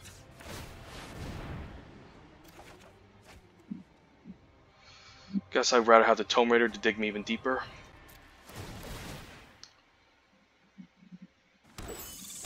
Eventually we can go for an all-out attack, maybe.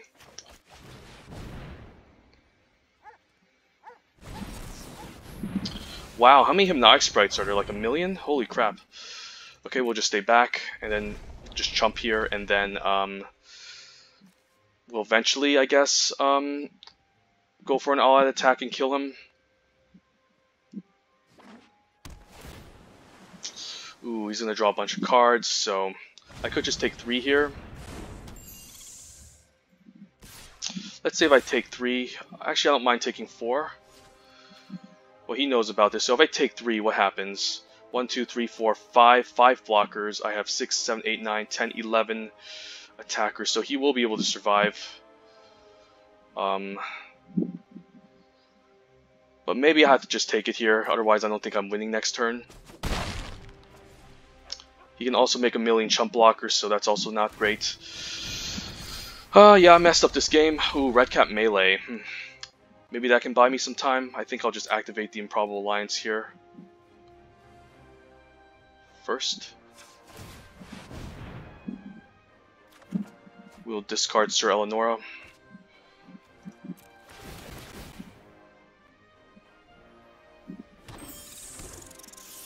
So I could block 2 power here and then use Red Cap Melee to finish off the Hypnotic Sprite next turn.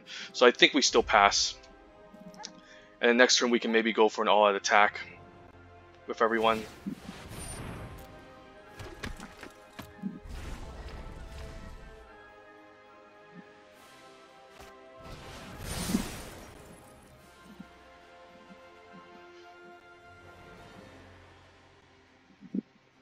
You could have a counter spell to mill me, so I think I have to fire it off now.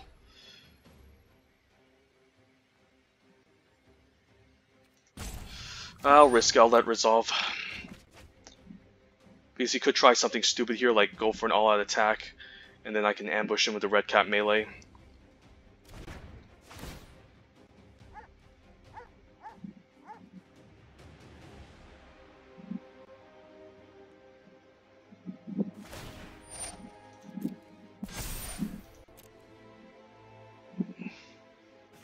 I do want him to attack here, if possible.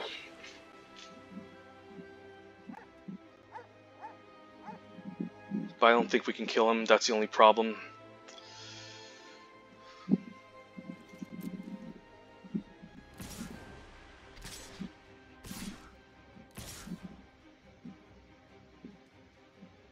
Oh, I guess I'm dead. Never mind, I guess if I kill Hypnotic Sprite, yeah, I'll just take 2, so game up, yeah, good games. I messed this game up. This game should have been mine if I knew I could bounce my Steel Gauge Griffin and make 5 flyers. Oh, yeah, okay. I think I got too cocky this game, but the guy had triple Hypnotic Sprites, and I thought he was the same opponent I was playing. I think he was. He had the Arcanist Owl, but yeah, triple Hypnotic Sprite is pretty disgusting, countering all my stuff. I think he had 4 of them, I think. I have no clue. But he definitely had 3 of them.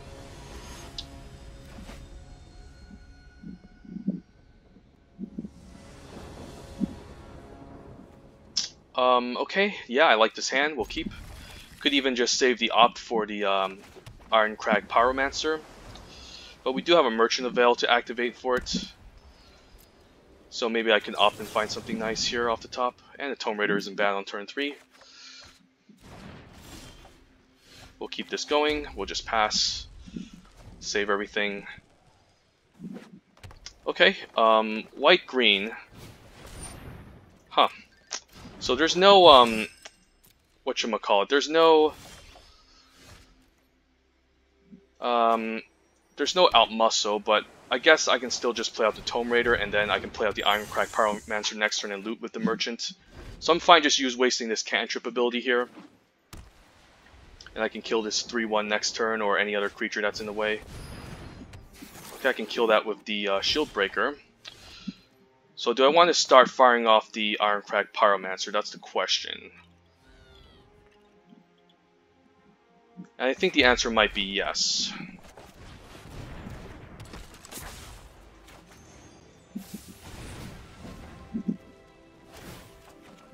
And I think we'll just kill the 3/1 given that we have the Ember of Shieldbreaker already in hand. We can attack him for 1, and then now we can start mowing him down with this Pyromancer. So now Outmuscle won't kill me. Trapped in Tower will stop the activated abilities, I think. So I think the Trapped in Tower is the only thing that can deal with this. Fairy Guide Mutter, okay. I guess I'll take 3. And then maybe I can deal the Youthful Knights with the ability. We don't have the main phase. I guess this is fine, just killing it off here and then using Tome Raider.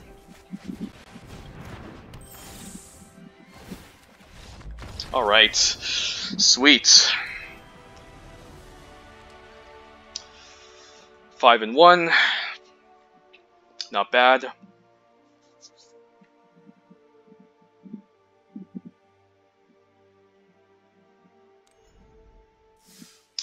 And 2 more wins and we'll get to 7. We made 200 more gems, so I could just keep going infinite if I draft a lot and draft very well.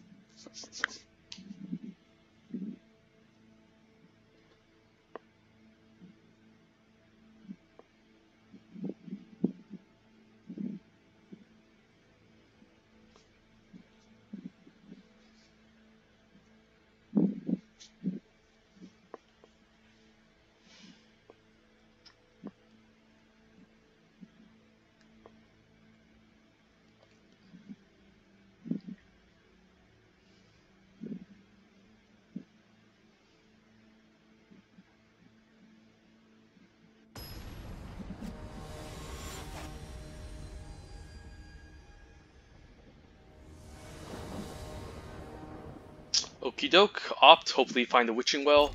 Seems like a decent keep, and I can maybe just discard a land with the Thrill of Possibilities on turn 2. Always happy first keeping an opt. Okay, Sir Eleanor is not bad on turn 5. Do I really need her though? Yeah, she's not bad, but I'm playing to discard a land, so maybe I don't need her. I probably need something cheaper, or just try to find my Improbable Alliance as quickly as possible. And then we can just discard Mountain end of turn, hopefully. So maybe Black-Green Foods here. Sir Farron is pretty good, but we'll just ditch a Mountain here. Keep drawing cards. I can always just Lane Fire and kill Sir Farron. Do I care about making a Witching Well? Not really, we'll just play her out. Maybe she can hold off the 2/2. Or at least trade for it. Or I can just take 2 and then Slaying Fire and kill this, or bounce it back with the Pumpkin. It's nice to have 2 damage in the air constantly. Yeah, no blocks. We don't need to block this. Curious Pair is okay.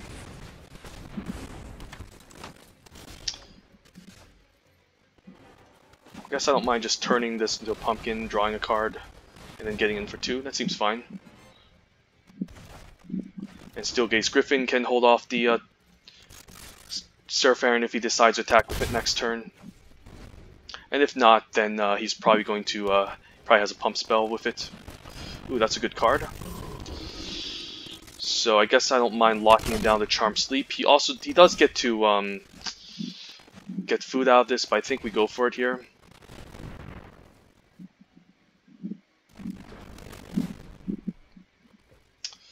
Play land, and we can, I think we'll just opt end of turn.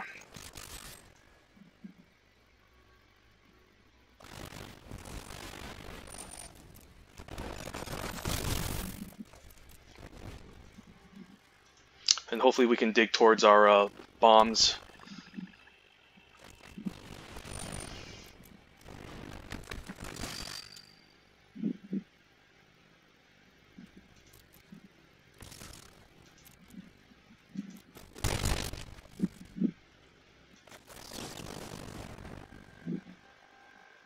Red Cat melee isn't bad.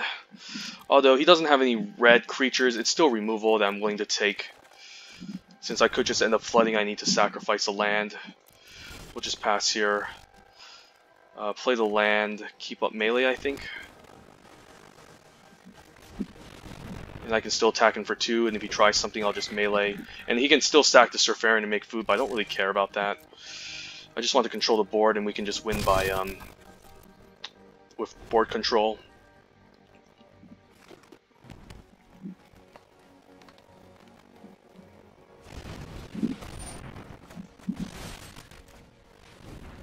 Force him to use it now.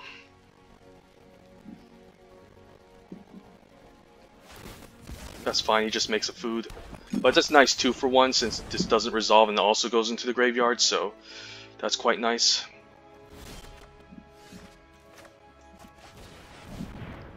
So that also destroyed his Toonvale Treefolk by him doing that.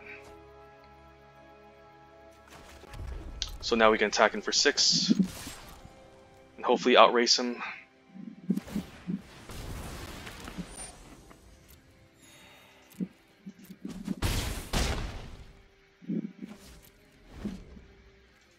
But I'm kind of flooding here, so I do need to find something, maybe another Thrill of Possibilities. That is a very good card. Might just have to block that and Slaying Fire it, although he will make a lot of food. I do need to deal with that, so I'll probably keep the Tome Raider back, take it, and then use Slaying Fire to finish it. Because I definitely don't want him drawing cards here. I do need to pressure him as well.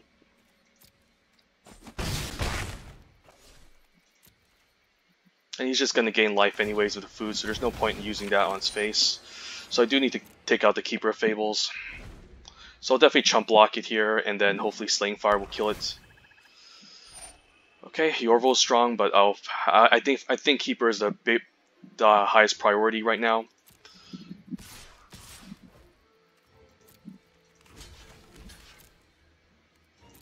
And we'll do end of turn.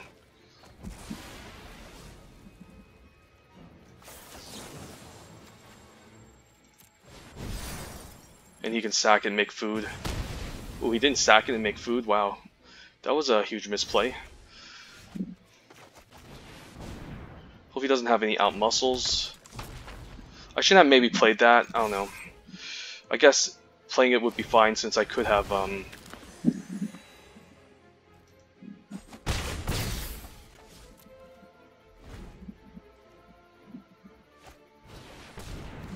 hope he doesn't outmuscle the 0-4, which he could be holding on to. Okay, so we're just flooding really badly. We have to take 4 per turn. I guess to win, we might have to win this game by just punching his face a couple of times. So just need card draw at the top. I can shoot him for 3, and I can also trigger Steelgaze Griffin. He might be forced to sack a creature for food. But the flood is real. So kind of regretting passing up that Sir Eleanor, since she would have been a pretty fine card in this deck, in this game right now. Treefolk is going to hit pretty hard now. Okay, that's good. So now what I can do is I can use a Tome Raider here. I think I'll shoot his face. Maybe force him to sacrifice a large creature for food.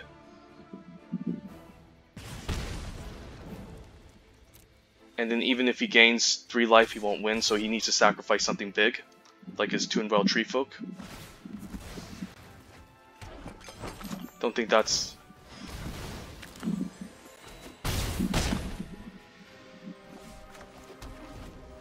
Guess I'm forced to chump here. Gilded Goose? Come on. What a fucking Gilded Goose. Give me a fucking break. This is so stupid. And I'm just flooding here. Come on. Give me something. Okay, at least Merchant is fine.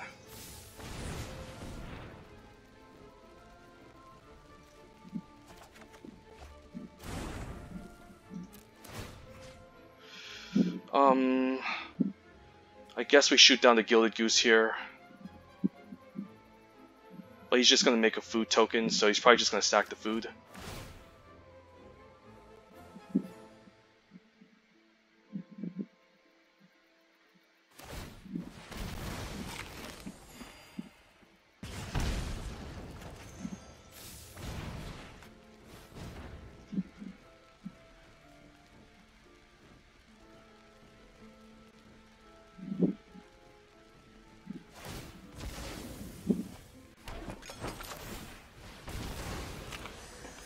I think he should have killed his own big creature here, but now we have lethal. Okay, yeah, that was close. That kind of tilted me a bit. I mean, the Witching Well was pretty annoying, but luckily the Ember Shieldbreaker sealed the game.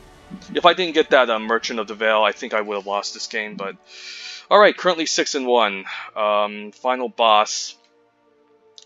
Let's do this. We're definitely on a roll. Wow. And what's my Mythic ranking? Currently rank 55, so I'm really happy. Wow, I'm doing really good. Let's finish this up. Let's just move to the final boss, and we'll reevaluate the deck after this game. Don't think I faced this person yet, but let's get there. Ooh, Witching Well into Animating Fairy. That looks really good. And I can even scry for a land. Not bad. Although not on the play is a little bit bad, but I think it's a fine keep.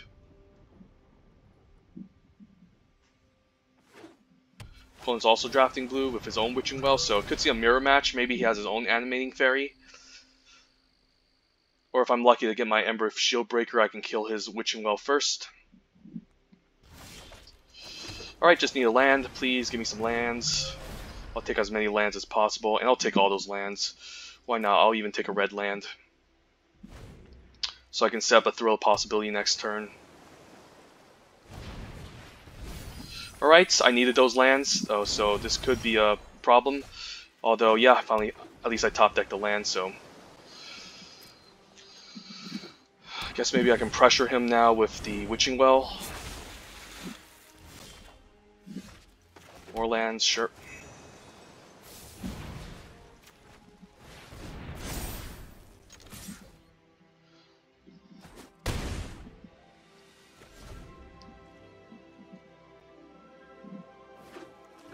Could bacon to buy the Witching Well, which could be bad for me, since I won't have mana to sack it and draw cards later. I'm hoping he main phases the Witching Well. Finally got red mana. Okay, I guess we'll just attack with the Witching Well and see what happens. Don't want to discard anything because I do need my 5th land drop for something here. What's this? Guess he's just chumping. And I can play out this Animating Fairy to put a flyer into the battlefield. Alright, at least we have, we just need our 2nd mountain source, that's pretty much it. And we should be fine with this hand.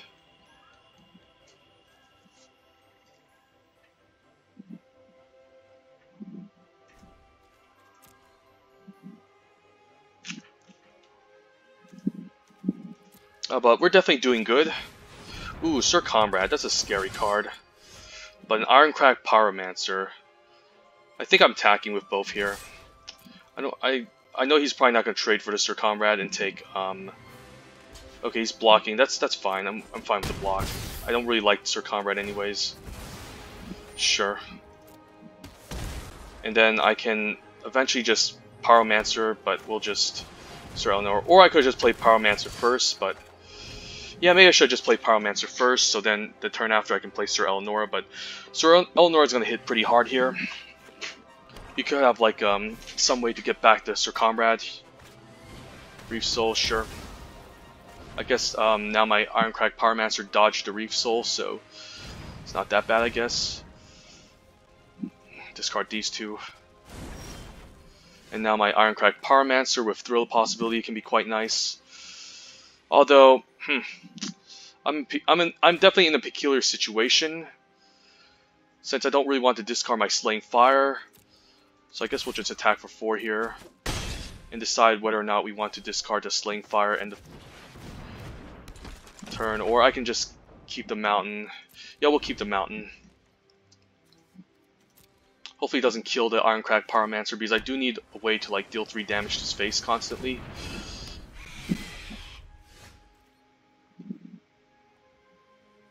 Huh. Pretty interesting. I guess I can Thrill and then Slaying Fire. Yeah, we'll just do that. We'll just throw away this Ember Shieldbreaker, I think. And then we'll Slaying Fire to finish this off. 2 for 1 ourselves. Just to get rid of this Reaper of Night, which is going to be a bit of a headache to deal with. Next turn I can Mad Ratter into Tome Raider and also trigger from the Irencrag Pyromancer, so we're definitely in very good shape.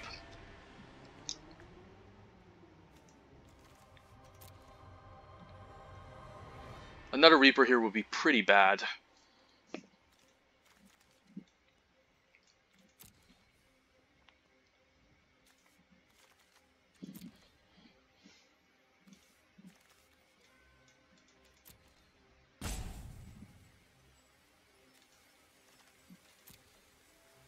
Forever Young would be pretty bad too, since he can also just get back his Reaper and make me discard these two cards, which are powerful win conditions that I kind of need to win this game.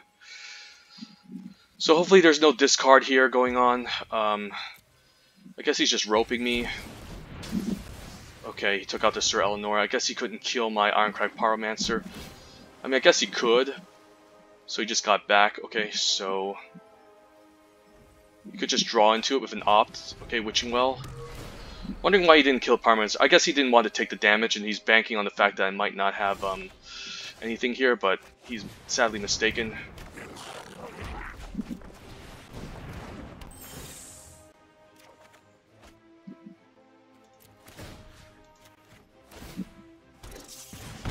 He's forced to use Drown to lock against the Pyromancer next turn, otherwise he's pretty much screwed, I think. So we know Drown in the Lock is in his hand. Did he bottom it? I don't know. He probably has a Drown in the Lock here just to take out my Pyromancer, and maybe then I can start generating rats and close out the game. Okay, he could have another removal spell for the Pyromancer, or he's just banking on the fact that I don't have anything, which I don't, but I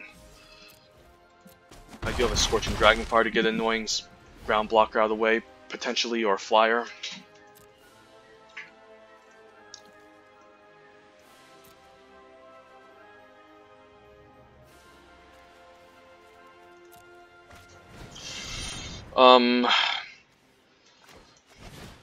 Guess I'll shoot my own Pyromancer here.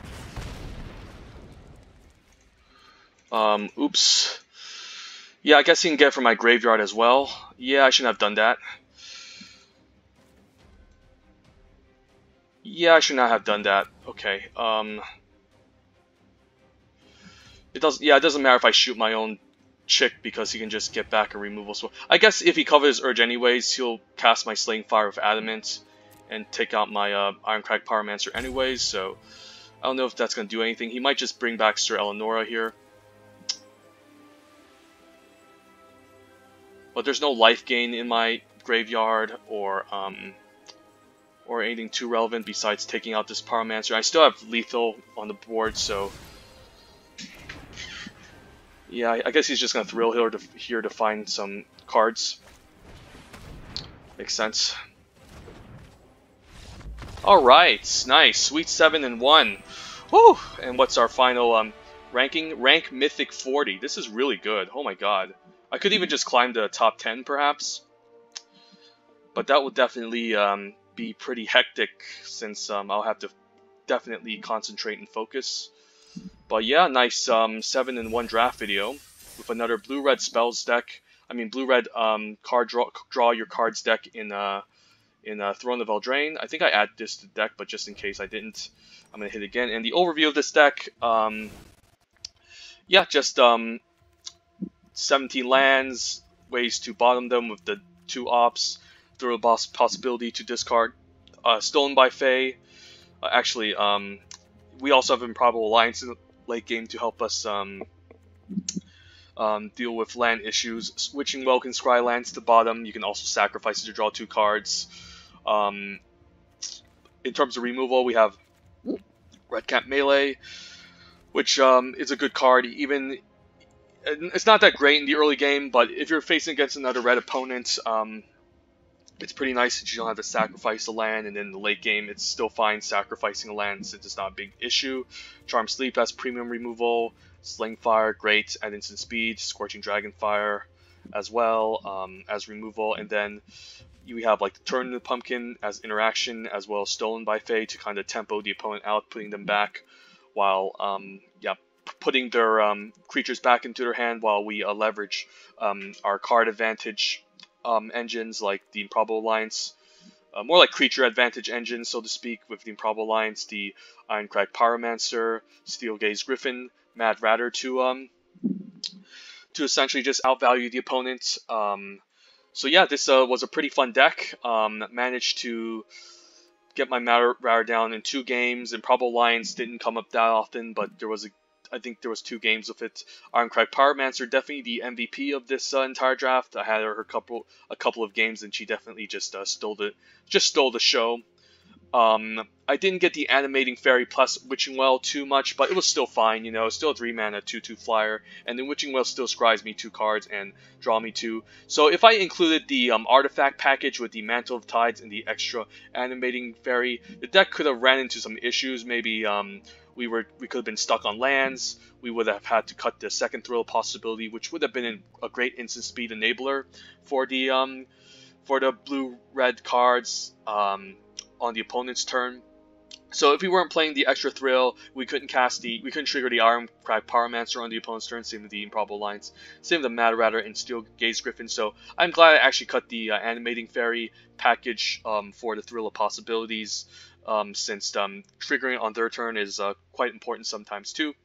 But yeah, this is a pretty nice 7-1 draft. It could have been 7-0, I think. In one of the games I definitely messed up. I stolen by the Fae for a creature for X = 2, and while I could have maybe bounced my Steel Gaze Griffin back to my hand, create 5 flyers, and played it out as a good blocker. That was a guy with I think 3 or 4. I think it was 4.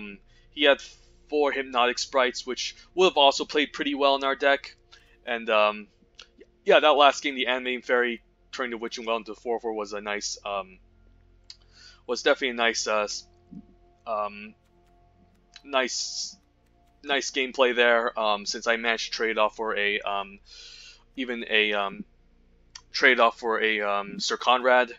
So yeah, there you have it. Let's crack some packs and check out how beautiful this rank 40 Mythic is. And let's pretend this is another Throne of Eldraine draft. So I have enough for 2 Premier drafts. I could just fire off a Force at 2021 and even Theros Beyond Death if I want to.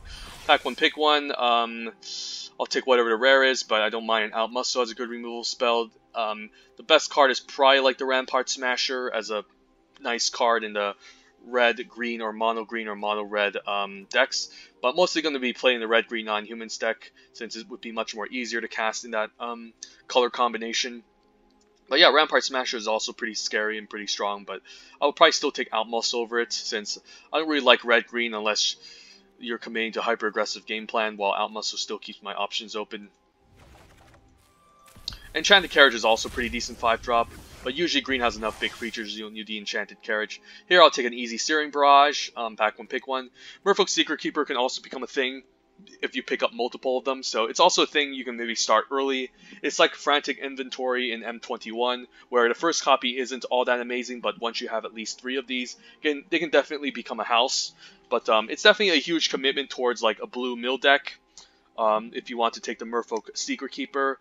So you won't be open to other options, and you could miss out on other playables that could be better if you're another archetype.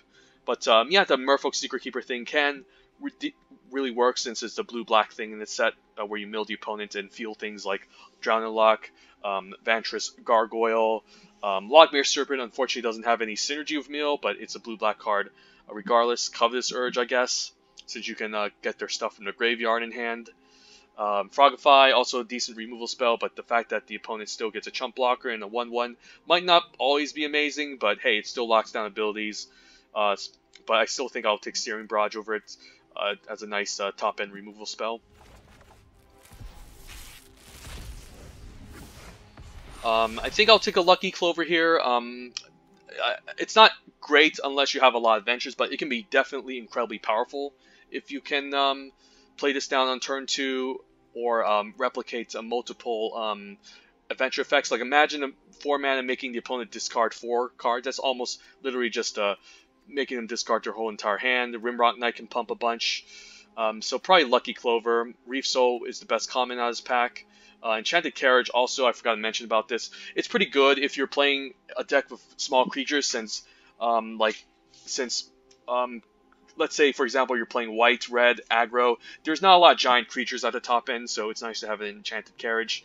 It also helps you go wide too, so I do like Enchanted Carriage in the aggressive Knights deck, but I don't like it in green since green already have large creatures on turn 5. So like the Garen Break Paladin, to Unveil Tree Folk, Keeper of Fables that can outclass this. So unless you're drafting green, don't take the Enchanted Carriage, but it's a fine curve topper if you need one. I don't think it's super amazing, but it's okay.